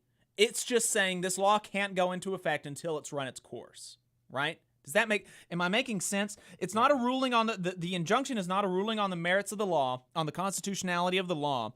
It's just saying we need time, the courts need time to vet this, to get it through the process so we can figure out if this is constitutional or not. Put on pause. Put it on pause. That is what these 10J injunctions do to retaliation, disciplining, firings, and discrimination against union workers during a union campaign. This is not even necessarily if the court issues an injunction and says they have to reinstate these workers. It could come out, it probably wouldn't because obviously they've been retaliated against, but it could theoretically come out that this isn't, actually no, they were fired with cause and they followed their policy. It wasn't for discrimination against their union, union support or anything like that. But issuing the injunction just puts a pause on this if there's enough information that it's possible that this violates the law.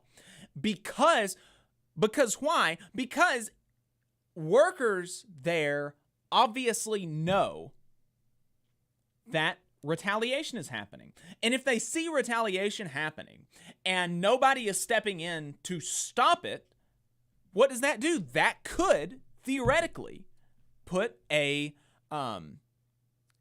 it could dampen organizing efforts. It could influence workers illegitimately to vote against the union. And so these injunctions are so important because the process takes so long. We just told you a story a few weeks ago about how in 2022, a ruling finally came through from the NLRB about firings of Philadelphia Starbucks baristas in 2019 that were found to be illegal, and Starbucks was made to offer them their job back and give them back pay. 3 years went by before a final ruling. And so did that ruling actually help the union campaign at the Philadelphia Starbucks that began in 2019? No, of course not, because the campaign is over. The campaign is dead now. The one at that Philadelphia Starbucks, because the people that were there during the campaign, the organizing committee, they're all gone. Most of them were fired. And resolutions that take 3 years are not helpful. Justice delayed is justice denied. Yeah. So you have to have it. You have to have it quick, and so you have to utilize these 10J injunctions. And the fact that it's been 50 years, that is surprising to me. That's just so shocking. I would almost like to see a fact check on that. But it would not surprise me. I mean, and as we've said before, Abruzzo is one of the relatively few bright spots for workers in the Biden administration. We need more. Right. We need more use of regulatory power in a way that actually helps people. I know that's a crazy, radical idea that we would actually use the people's government, what it's supposed to be, we the people, the government that we fund publicly. What if we actually use that to help people? And what if we enforce the law? Right. What if we enforce the law not just on poor people, not just on minorities, but on corporations, on the wealthy, where there was actual accountability that was equitable, and where, as you said, enforce the law, because in some cases there are legal protections, but they're not actually being enforced. They are toothless. Mm-hmm. You have situations where companies and bosses are, they're caught on the carpet, so to speak, but at the end of the day, it's a toothless consequence. It's a letter, a sternly worded letter. Maybe they have to post, the ULP in the break room or something. Really, compared to the consequences that we all face, someone who is fired is losing their livelihood. Their family survival is at risk. I mean, they may lose their home. They may lose everything. Yeah. And so, as you mentioned with the law, the section there on the injunctions, it's about immediate and severe consequences. A working class person being fired or even being suspended without pay, that is an immediate severe consequence, because most of us are living paycheck to paycheck. Right. So that's, it is a promising thing to see, and I want to see more agencies take that approach. And I hope that unions at the national level, at the institutional level, will really go all in on taking advantage of this brief window of opportunity, because we don't know how much longer it'll last. Right. Yeah. It is it is a very bright spot in the Biden administration. Some of the political appointees have been very good and very helpful for working people. And somebody mentioned this in the chat, actually, and Kyle mentioned this during our chat, that the IWW was one of the first unions to actually try to organize Starbucks. And one of the reasons that it was so difficult for the IWW is because in the NLRB, as Rai said in the chat, the NLRB originally ruled that they could not do store-by-store elections, but had to do citywide elections, which can obviously be is more difficult because you've got more people, and because since you have more people, you have to talk to more people. Whereas if you're doing store-by-store, you have this really kind of insulated community of folks who are shared together. Experience. Day in and day out, have a shared experience, and they can they can organize themselves, and then their success begets success, right? So many of these, all of the Starbucks campaigns that have come since Buffalo have either cited Buffalo as their inspiration or others that came after, these people were citing Knoxville. Well, we talked to Knoxville, they cited Buffalo, right? So this is, success begets success. And what would have happened if we had a Trump NLRB? And the Trump NLRB had ruled against the Buffalo baristas and said, actually, you have to organize every store in Buffalo to win. Well, that would have been a lot more freaking difficult, because you can't, it would be much more difficult to talk to all those people and organize them. But instead, these people who started the campaign were able to organize themselves in the way that they saw was most beneficial to the campaign, which makes the most sense, because obviously, the NLRA is set out to protect worker self-organization. Frankly, the fact that the boss has any say at all in the bargaining unit is illegitimate. Screw the bosses. It doesn't matter. As far as it, I think ethically and the boss shouldn't have any say in how workers organize themselves, but I think legally too. The fact that it has been interpreted to allow bosses to have a say in how their workers organize is nonsense, because the NLRA is set out to protect worker self-organization. That's what it says. That is what it says. Yeah. But something, just to piggyback on your comments here about the inspirational aspect of this, where, it's like it catches like wildfire.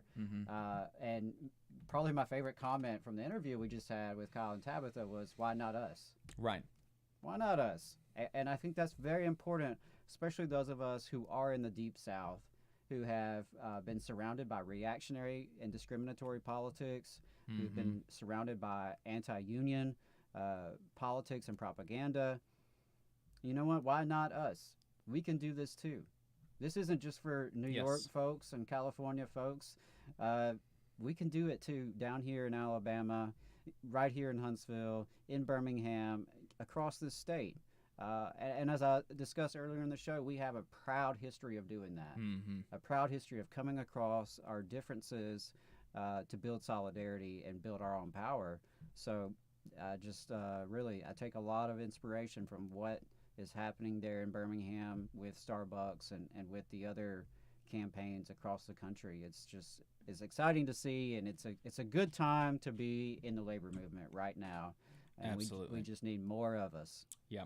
Rai said every store in the chat, he said every store in Manhattan, which was over 100 stores. Could you imagine having to organize 100 stores at one time as opposed to one? And then after you organize that one, then other people can see that and say, oh, maybe I want to organize my store. And it's so much easier for the boss to get away with some of these just obscene tactics that they're trying. Right. I mean, we see how much Starbucks is getting away with as it is, even with a pretty good NLRB general counsel. So, yeah, you're right. It would be so much tougher. And so I know we are pretty hard on like electoral type politics, but this is a situation where you know what, it did make a difference. And sometimes those what seem like fairly marginal differences in kind of obscure government bureaucracies can make a real material impact on everyday people's lives. Right. And we can just as we're heading out here, we'll just mention that Huntsville, Alabama won the Golden Padlock Award from the investigative reporters and editors from the Missouri School of Journalism. They say that they gave this award to the city of Huntsville, or the city of Huntsville was one of the people that got the award. They gave this award to the city of Huntsville and the Huntsville Police Department for their steadfast resolve in refusing to release police body cam footage showing an officer fatally shooting a suicidal man who had called the police on himself. It would take 3 years, a murder trial, dogged media requests, and a judicial order for the public to see the taxpayer-funded footage. When police arrived at the man's home in 2018, he was sitting in his living room with what turned out to be a flare gun against his temple. A young officer entered the house, raised a shotgun, and told the suicidal man to lower the gun from his head. Seconds later, the officer shot the man in the face. The city refused to release the tape, reassuring the public it vindicated the officer.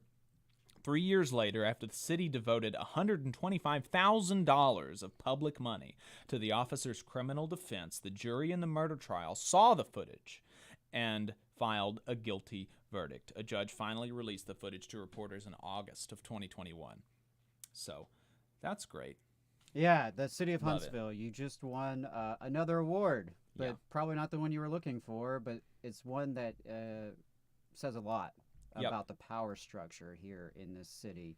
A city that's growing fast, a city that is trying to build itself a national reputation. I mean, hell, we've got this huge music festival going on this weekend. People coming from all over the country, all over the South. There are companies relocating here. And so Huntsville's doing a lot of image work, a lot of PR work to put themselves up as something that they're not. Yep. And so I appreciate these journalists for issuing this distinction. Not really an award per se. It's the dishonor that they have earned. They have earned it. That's you, Tear Gas Tommy Battle. That's you, McMurray, Police Chief. That's on you. Yeah. And we deserve better in this community. Yeah, absolutely. Yeah, so that's going to be it. Like I said, it's a shorter overtime this week, but don't forget to register for labor notes and like and subscribe on the YouTube if you're watching us on the stream. We do appreciate that. Yeah, very we do much. appreciate your time. Support us on Patreon or on our website tvlr.fm. Get this really cool new hat. And yeah, y'all have a good rest of your weekend. All power to the workers. Solidarity, y'all.